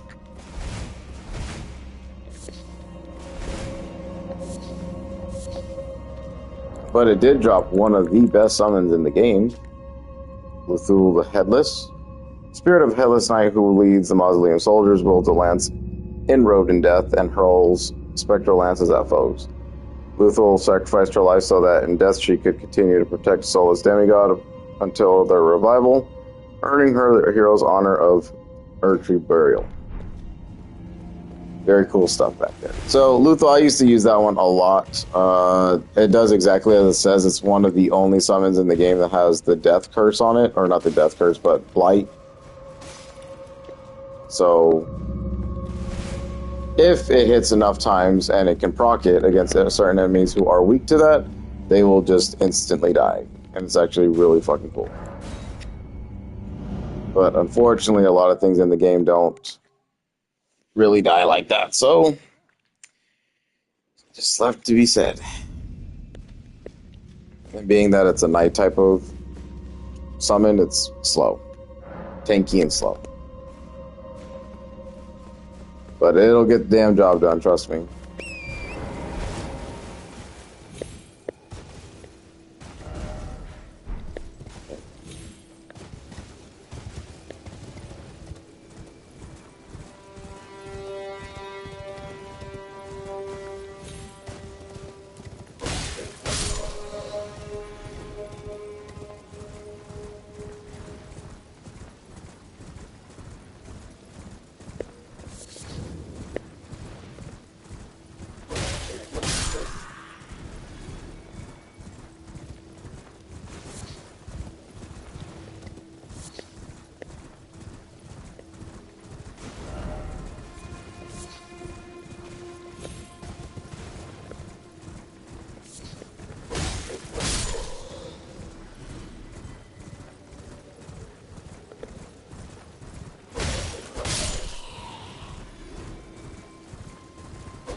Oh boy, you just want to get the drop on these quickly.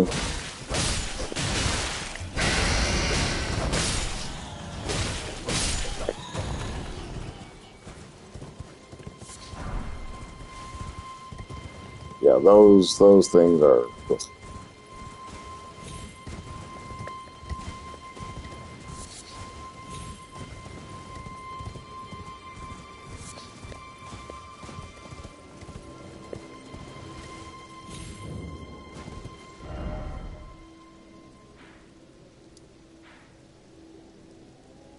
You can see we got a little tunnel right here. A little village right here. We're not quite done with this place just yet.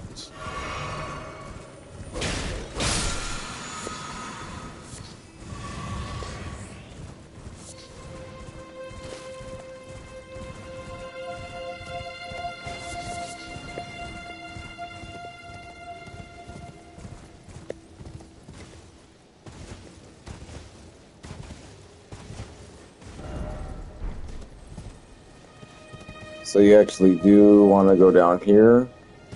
This will be one of the earliest lightning type things you can do.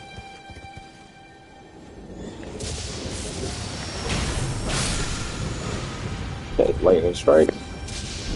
Further bloom. So I actually forgot to go to an area. It doesn't house anything but these things. So this is the first instance we're going to see this type of thing. Anytime you see like this lightning crap, it's going to always have these lightning flowers. They're used for crafting material, obviously. And this is just a mega ambush of all these bats. Lightning will strike in random places and can kill those things if it wants to. Just want to account for the drops here.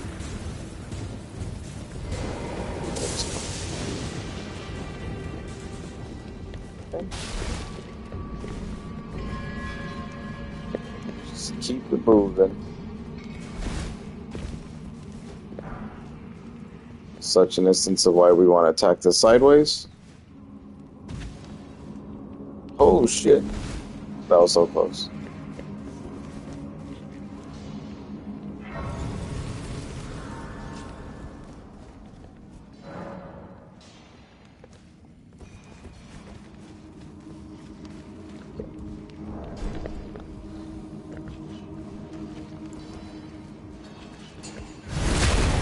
Now we're gonna have a mixture of enemies in here now.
Pretty useless detour right there, so if you don't want to go down that way, don't.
Ooh.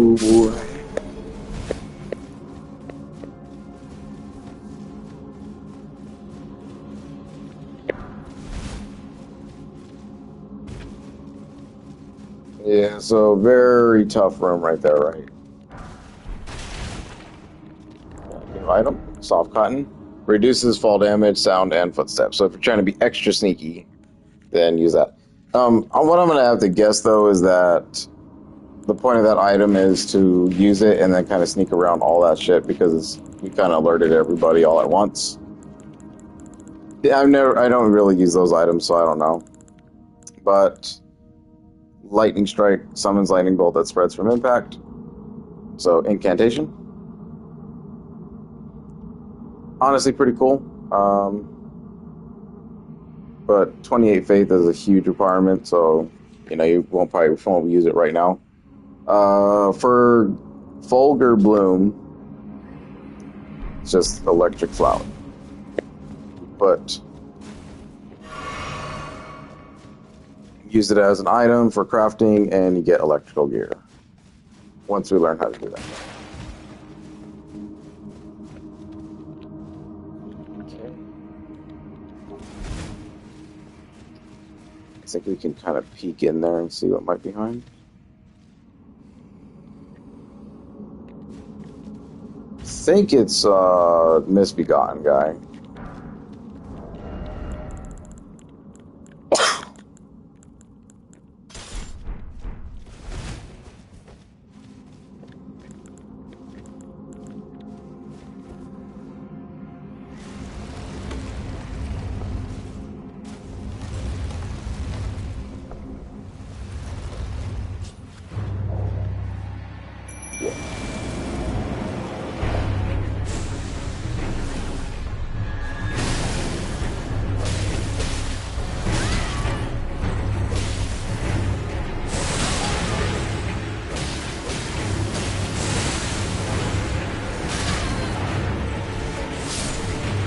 That's like the most I don't give a shit fight I've ever done.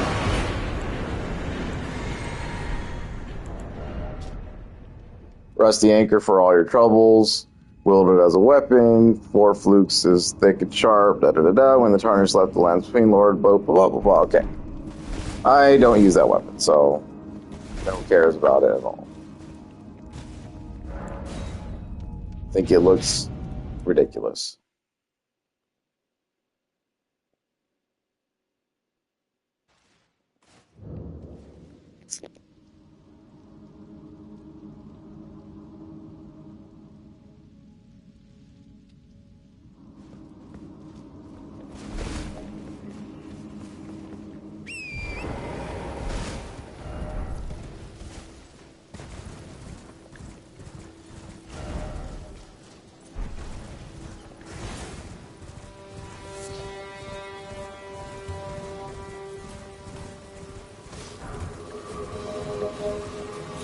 Yeah, you saw that's just flower fields of shit right there, so just ignore them.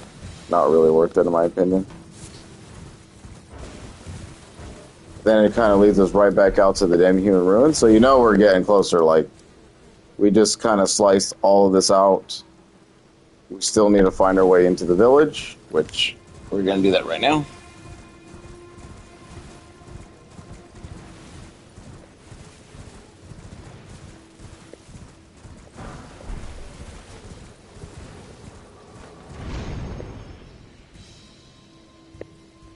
Kind of scout around, see what's up.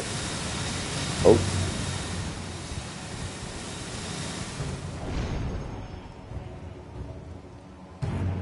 Just kind of land up here.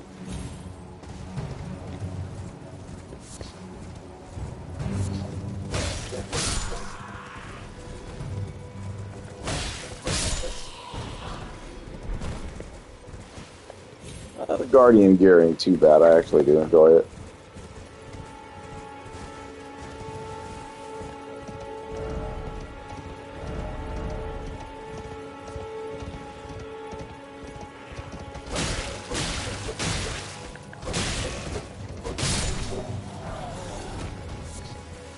These things can be pretty annoying, so you want to get the drop on them as quickly as you can. Then you come up around here. Let's see if I remember how to do this. We already discovered that one.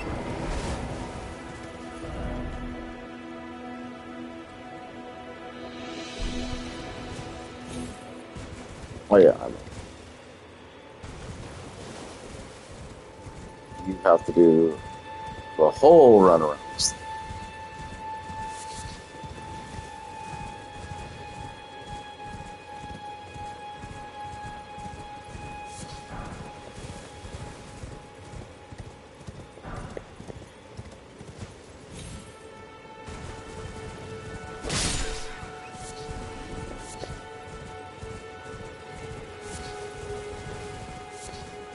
So before we kind of stopped right here, and then jumped through the wall in order to fight the Deathbird. But if you continue along this path, then you actually get led to this village out here. Pick up yellow amber. Do want to watch out though, because there are some rats here. There they are.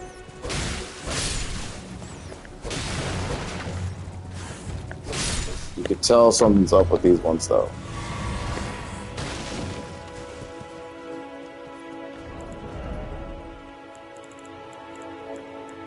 Yellow amber, a sign that the deceased suffered from flame of frenzy. This grape has been ripened and burst. So you saw the rats, they had some glowy eyeballs, kind of looked like they were on fire. Yes, that is the flame of frenzy.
Okay, some new items there. Eye of Yellow.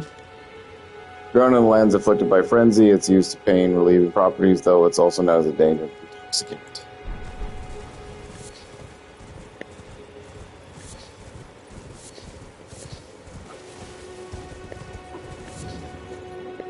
And you can see these dudes are like all screwed up and bent out of shape. Very common thing with the frenzy stuff. But we need to do it. Because the Lord of the Frenzied Flame ending is what I need, and that's exactly what we're going to achieve in this round.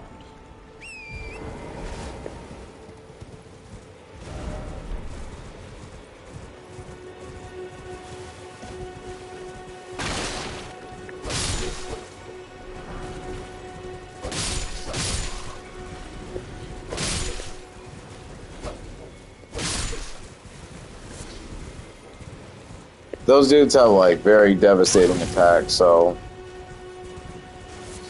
You want to be careful with them. Yeah, don't let them do that. Once they start shooting that shit out of their eyeballs, it'll start building up another status effect called Frenzy. And if you get frenzied, if you play Bloodborne, you know exactly what happens. You will take huge damage. I think a little bit more than bleed, actually. And it can kill you. Frenzy builds up a lot faster, I think, than bleed does. Obviously, your resistances matter, but at the same time, they really don't. Nor you guys. Actually, I want to see if I can get a misbegotten bow.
Kind of played it a little too close there.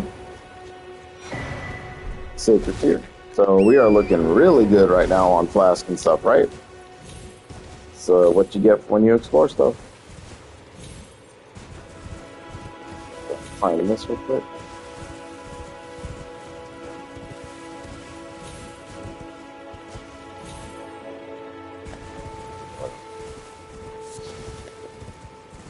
Definitely want those. Well, I picked up a couple of neat things there, so we got another Sacred Tear, but we got an incantation, the Flame of Frenzy. Causes the yellow flame of frenzy to burn forth from the caster's eyes. Charging increases the range of the burst. The flame of frenzy deals damage and causes buildness of madness. This incantation also causes buildup of madness in the caster and is also only effective against tarnished. Frenzy is like a humanoid destroyer. Let's just put it that way. So like when it says that it does heavy damage against tarnished, it's not playing it. It's really good against like PvP matchups and even against like story invasions and stuff like that. Very powerful. So even though I am doing the Lord of Frenzied Flame ending, I will not be dabbling into any of the frenzy spells.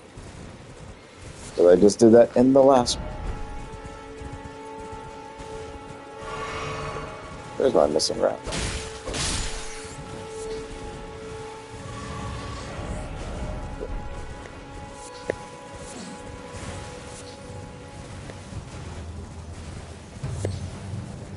But Frenzy can be really fun to play with. Like, you want to just have like a straight up Madness build. I forgot, it's not Frenzy, it's Madness. So yeah, you can do a lot with it. There's like one weapon in the entire game though that only has Madness buildup. So you'll kind of have to cosplay as a certain character that we haven't met yet for a good grip of it. Okay. Go ahead and come on down this way.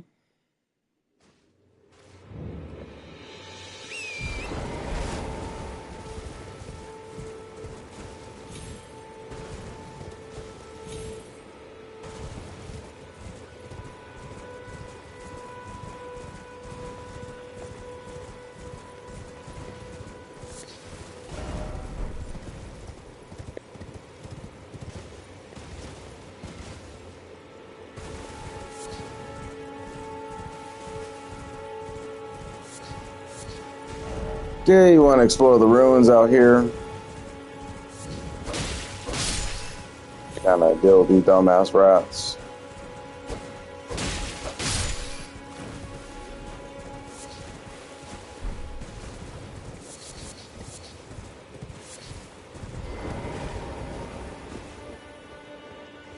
Just be a little careful in here. Yeah, God damn.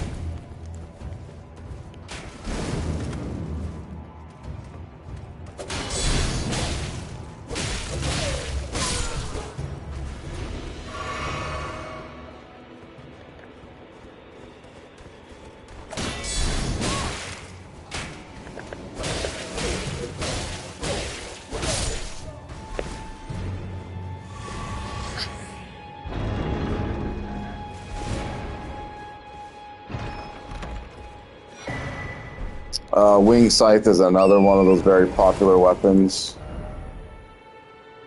Holy weapon. Causes blood loss as well, so very good Reaper, actually, really good. Tried to play with it on my first run, I think, when I found it, and yeah, we hit it off pretty well. According to pagan belief, white winged maidens are said to be death's gentle. So it has a really cool Astral War 2 that's either kind of like lift you up in the air and you do like a double slash type thing.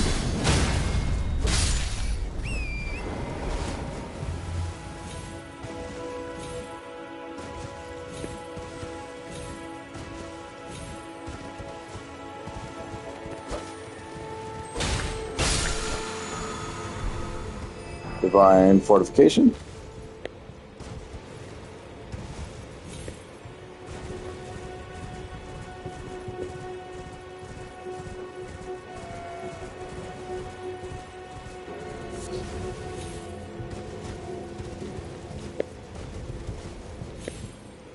These are mausoleum soldiers, so they're just like Godric soldiers, but headless, and they disappear.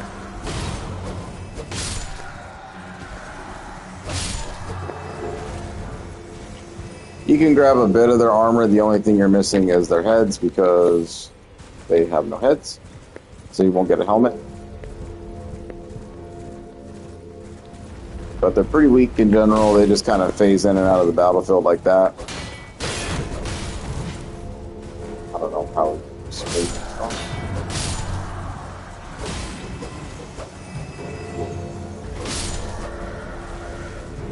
also a really good source of trying to get the brass shield that I'm carrying right now if you're struggling with the other guys, because they carry it too.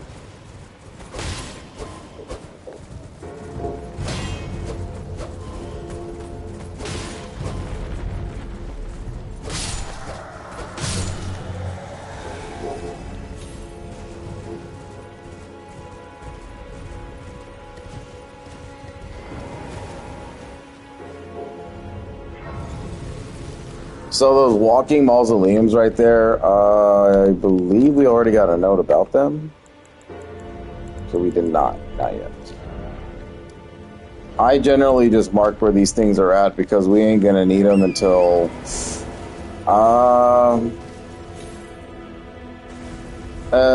until we really have like a desired weapon or something in mind for major bosses. Explain that when it actually happens, though. So they're not worth dealing with right now. You can deal with them right now, but it's not going to do nothing for you.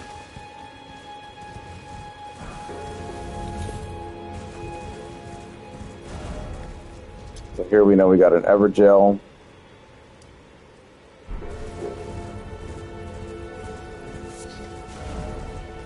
I do have a cave right there. We'll deal with the Evergel later. That's kind of a hard encounter in there.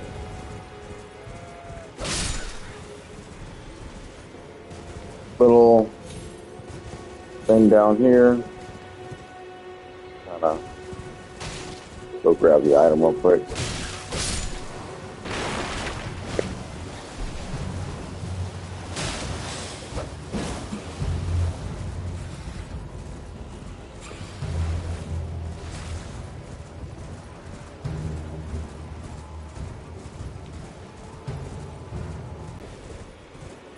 And you can pretty much round robin this entire area. See the zombie dudes kind of wandering aimlessly towards the ocean. A lot of cool lore around here.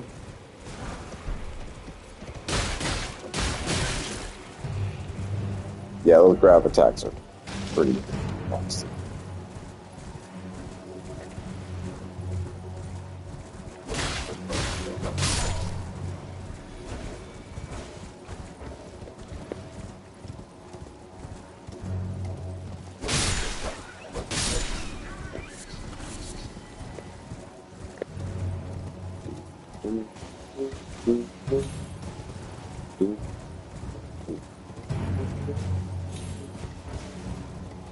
Dang, what else is chasing me? Come on, people. Yeah. That's just the above ground right here. So this is another church. You already know. Grab this. Grab this. And then sit for Melina if she's here. I think she's not. But we do got one of those. Oh, we have two of those. Shit. So yeah, we're going to be healing past all of our stuff then. That's really good. I got two knights that are kind of chilling outside the door here. Just sneak up on one. The other one will be like, what the hell?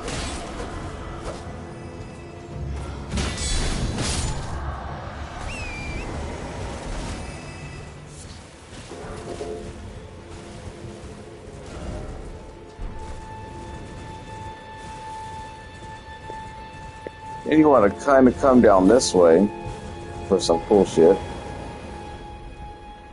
Oh, there it is, the tower. Finally, I can return to our home bathed in razor gold.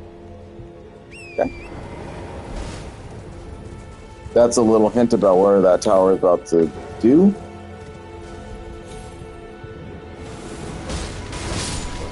Oh, those dudes are annoying. Watch out for those. This guy right here. Yeah, he'll just... Some of them, like, spray shit outside, and then some of them drop, like, bombs like that. Those magic bombs are very, very heavy hitting, so just be careful.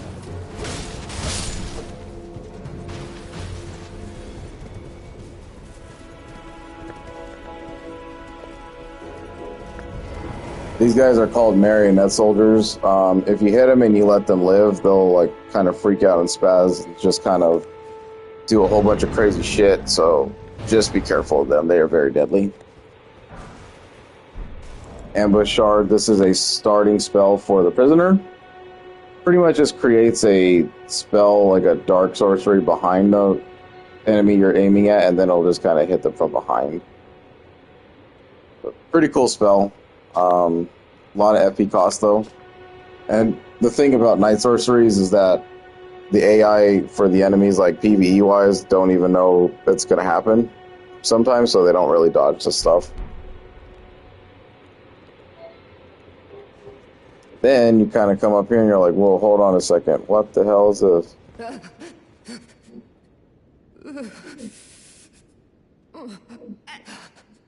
It'll do no good, I swear it.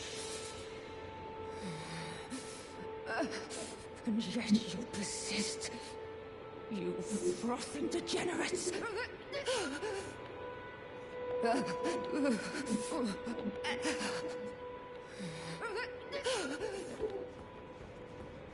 So yes, you are not deceived. That is another Selin. Okay. Those dudes are actually pretty tough, like, on horseback. Their AI is just really good at swinging around where you're at and hitting you. And once they hit you, they do some combos that'll knock you off your horse, and they're friggin' annoying to deal with. We want to come down here, then here, and then we want to make our stop between here. So, Evergel, there's a cave. This is a merchant.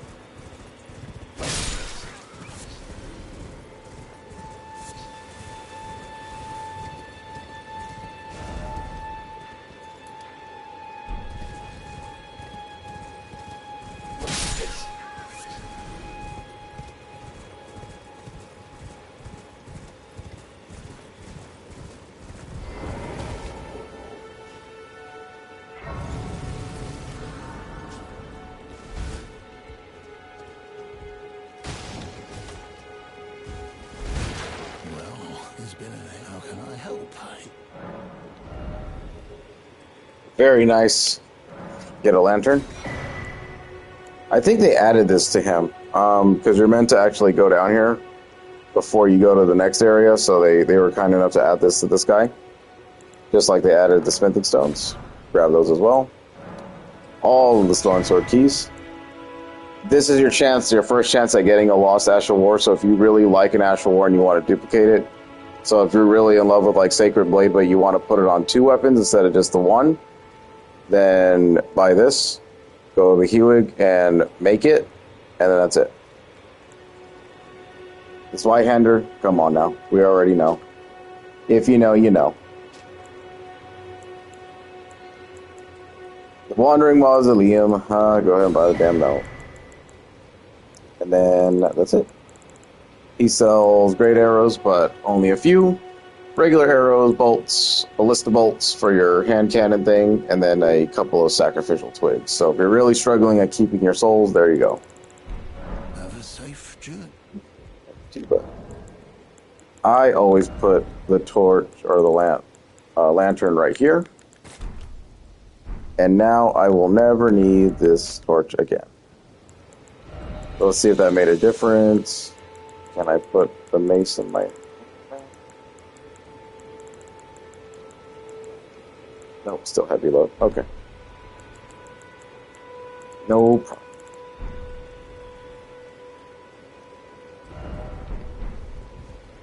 But that will create like a version, you know, now I don't have to get rid of my shield or my sword, and I have a little hand lantern on my belt now.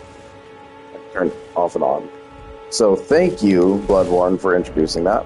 I think it's a very important thing to mention there. The note on the Wandering Mausoleum. To stop the Mausoleum Stride, you'll need to clean up around its feet first. So that's our hint on how to take down those giant hulking things.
Okay, then once you get up to this tower, if you remember that dude's lines from down there, he's talking about rays of gold. Finally, there's the tower.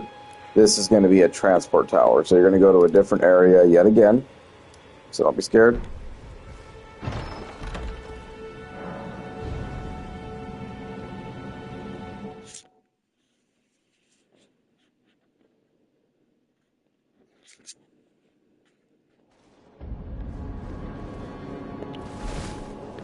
We're in Landale, Royal Capital City. So lots of cool things to see here. Yeah, just magnificent, right? Pretty damn close to the Earth Tree.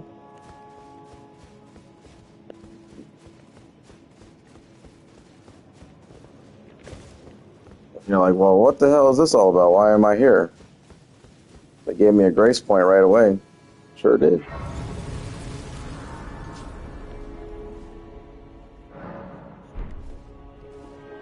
So this is what I'm going to do here.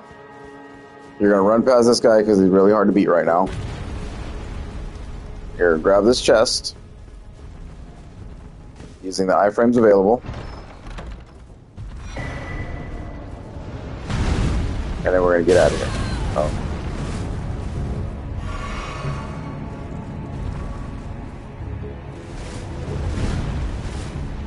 Yep.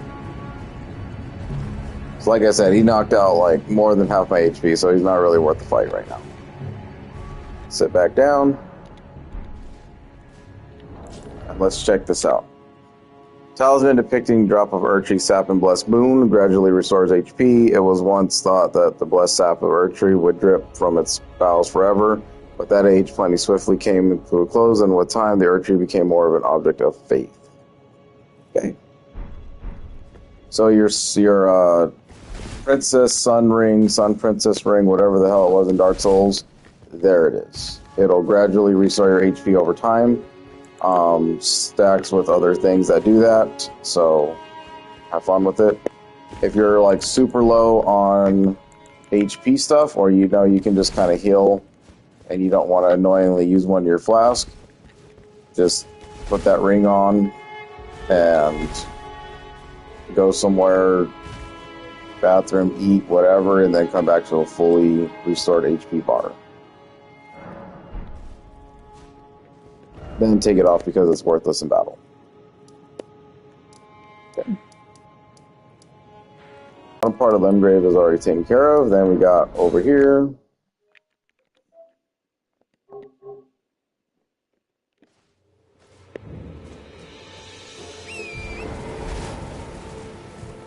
I just want to say I think this fight is kind of difficult. I mean, I dealt with it pretty easily in my other characters, but that's because we were meleeing, or ranging it down, then we were melee. And you actually have to spend a Stone Sword key to actually even do this fight, which sucks. You're paying these guys a very important item just to probably lose. Ridiculous.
So the ancient heroes of more, those dudes are weak to fire because they are like ice enemies. So we'll see quite a few more repetitions of that fight throughout.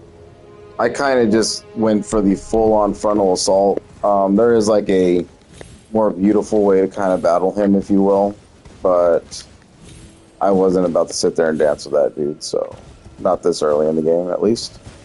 Especially when I'm not even spending my points right now. But my last character, I mean, I absolutely just whomped that thing. I don't even think I gave him a moment to change into ice. That's how quickly I was able to fucking hose him down. So the old tried and true method, just get in there, attack, attack, attack, keep the pressure on, build up that poise meter, and then break them. And then he dropped the Scar Seal. So you pay a thing, but you get a really good item, and this thing is a really good item.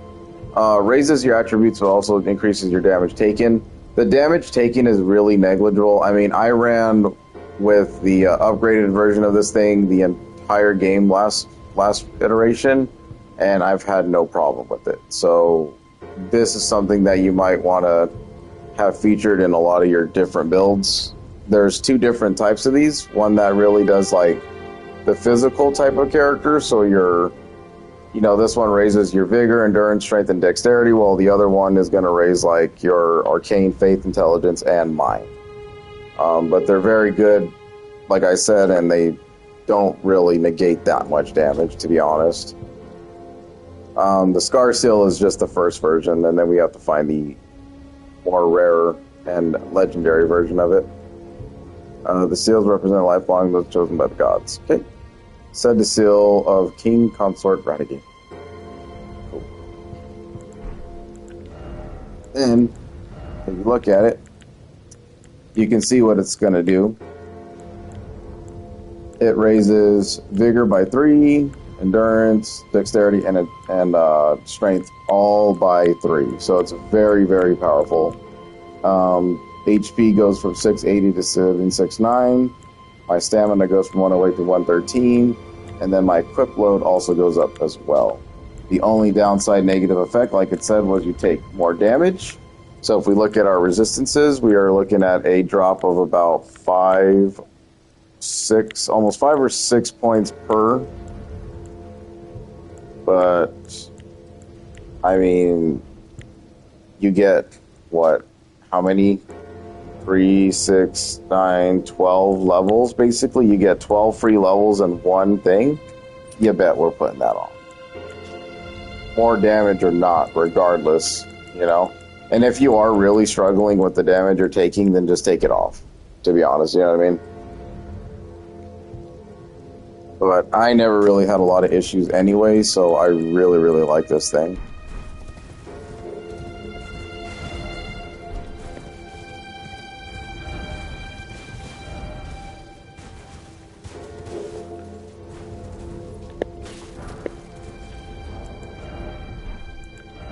I mean, now our weapon's hitting a little bit harder. Yeah, just the more HP and the more stamina and the equip load is what really counts the most for this. And like we can even with like putting that thing on, we can now put the mace in our hand,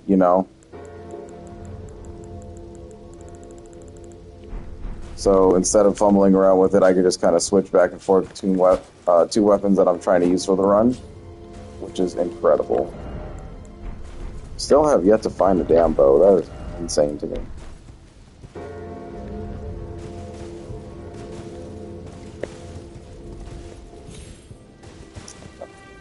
We can just pop out and get those later.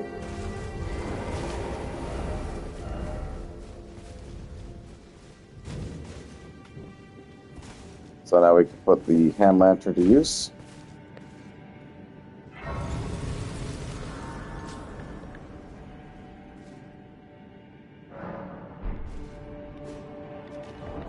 For this cave specifically, we want to go ahead and put on one of our rejuvenating boluses, or neutralizing boluses, whatever it is. The one that cures the poison. I normally never deal with it anyway, so.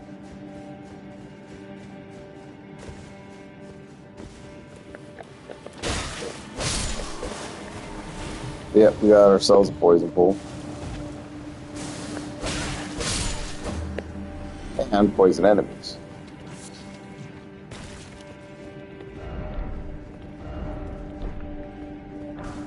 Yeah, so this message is saying do not roll. If you roll in the poison, it'll actually stick on you and kind of just not, you know, the build-up meter will go out a little bit longer than it should if you cover that thing in your entire body, which is pretty cool.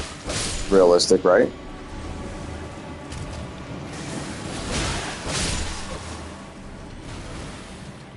Just want to kind of get on man as quickly as you can.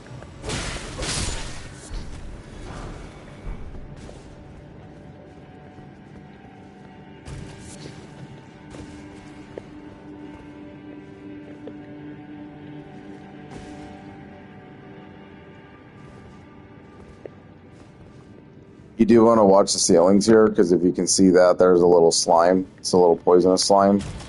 Everything in here will basically be weak to fire. And you see that? Look how quickly that rose. See? That's why you don't want to roll in the swamp. And we'll go ahead and just eat one of these. There we go. And even after eating one of those, I mean, look at that. It's still covered on me. So do not roll in this shit.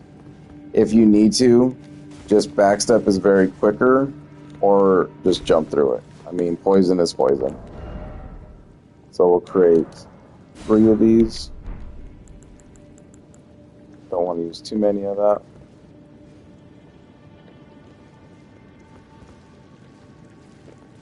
Yeah, you can see the...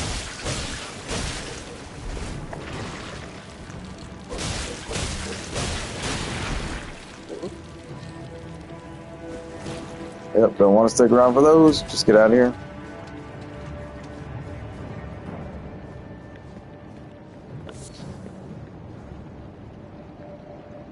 Just let them kind of run to you.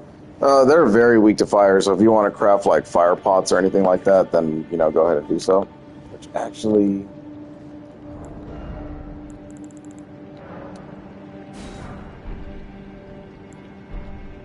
I should have already pre-done this. So I knew what I needed to do. That's okay, we'll just limit ourselves a little bit here.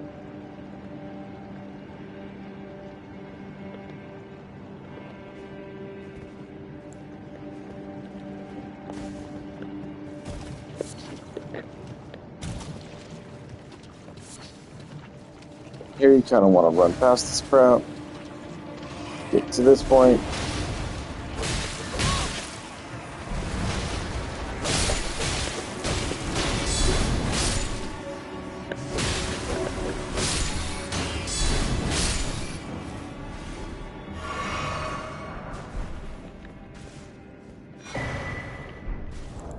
For a cookbook.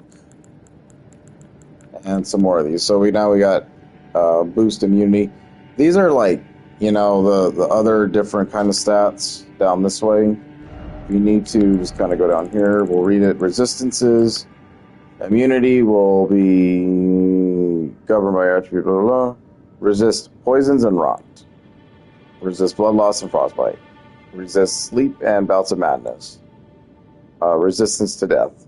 So these will kind of like, you know, increase that meter that's been building up. The higher the resistance, the harder it is for you to actually proc any of these status elements.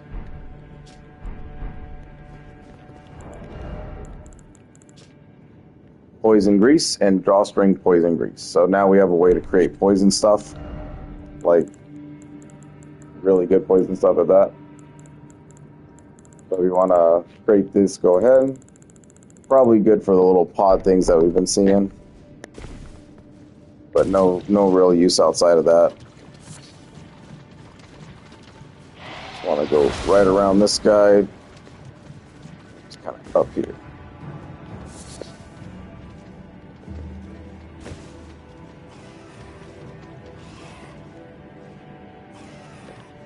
Yeah, if you don't want no beef, then we ain't gonna try it.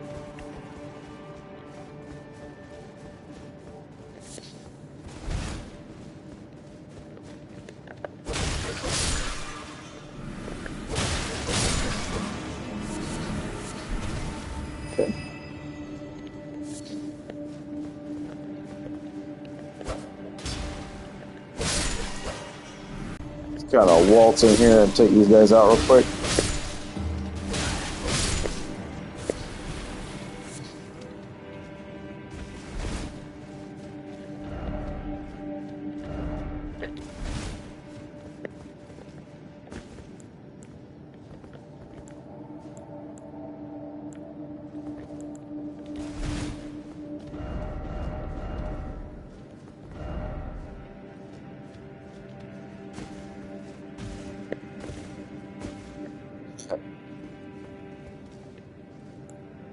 So what they're saying is take off the jellyfish and put your wolves on, because there's going to be a lot of multiple enemies in here. Not really difficult to deal with, but we'll do it. Let's just get the wolves to kind of shine again.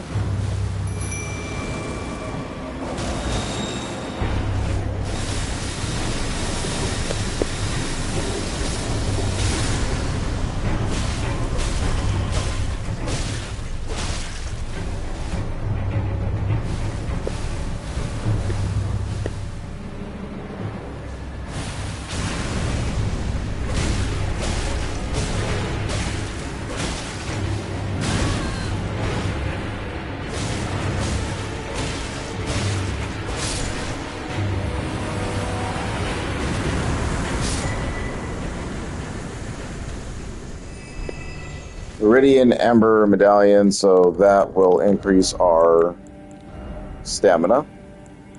Pretty significant stamina increase too there, as you can tell. So yeah. If you want to put that in along with the green turtle talisman, then it's worth it. Let's get out of here before I die to poison. The wolves sucked. They didn't do anything but die in there. Well, hey.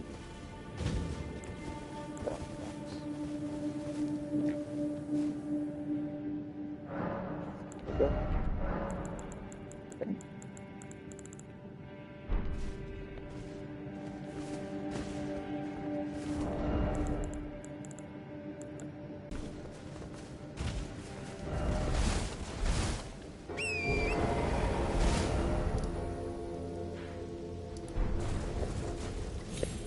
That's it.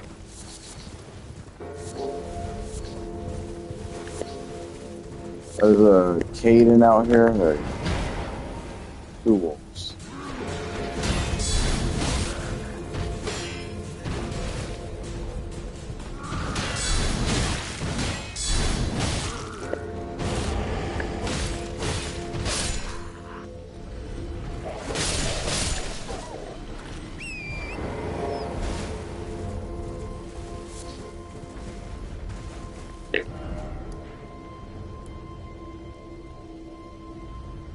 And that will pretty much do for all of Intro Limgrave, like even the southern area. We do have Castle Morn, which we're going to go ahead and do, because we still have to help out Irina over here. Let's take this down, saying went there. Still got a little bit of stuff in there. Kenneth is good. We got that still. Plenty to do, for sure.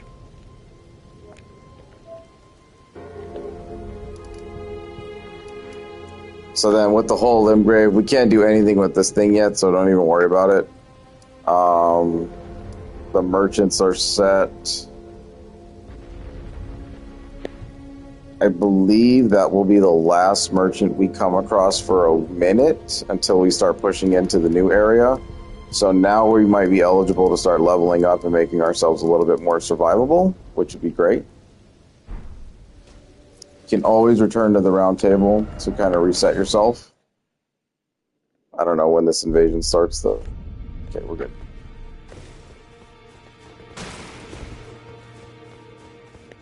Just go to Master Hugh real quick.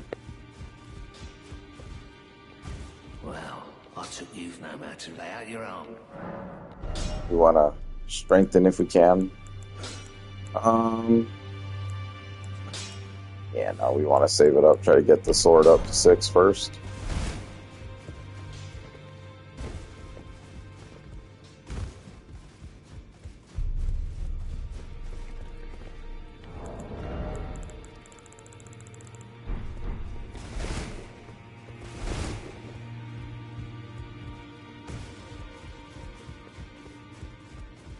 we've spoken.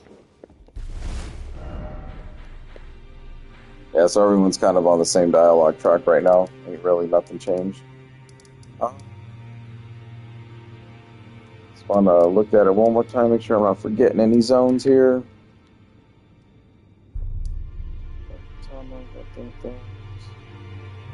Really nothing down here.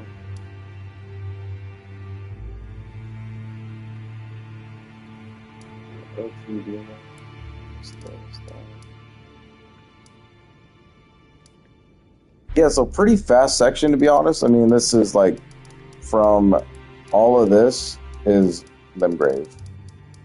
So now all we got left is the stranded graveyard business with the two imps that we couldn't do earlier. The river. This is a whole other deal, though. We'll do that much later. Stormvale Castle, the Legacy Dungeon, the place that we actually been needing to go since the start. And then we got Castle Morn, so we can continue that little quest line. So we'll go ahead and go there.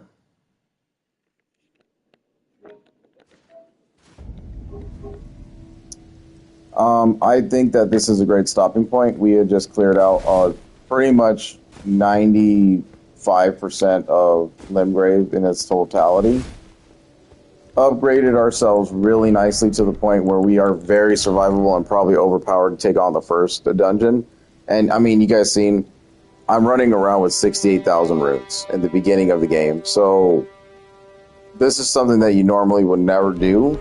I would never recommend this anyway, because it's just not smart. If you die out there because you don't know what you're doing or you've never seen this stuff before, it's very easy to lose your runes on your runs back. You know, obviously I'm doing this because I played this game already to the point where I'm on my final trophy for a platinum. And yeah, I know the consequences. I've seen it all, and I don't really need to worry about, you know, that much. Like, first death came from the Crucible Knight earlier, so, you know, that should tell you something, and that's because I made a very poor roll move. And that was it. I mean, we were like about 12 hours into the game before it happened, so things are looking up. Things are looking up. Elden Ring's really not that difficult as long as you kind of piece together what you're supposed to do and you know what you're doing a little bit, right? Obviously, beginner, you're going to struggle. I struggled, you know. Had a hard time with it.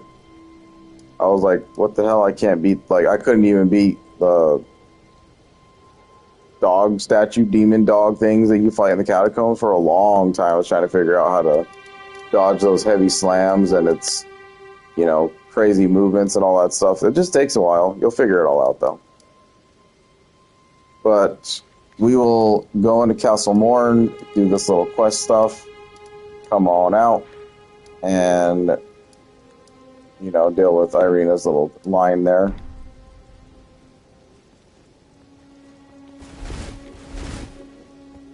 So this will be next time. Thanks for watching, and we'll see you again.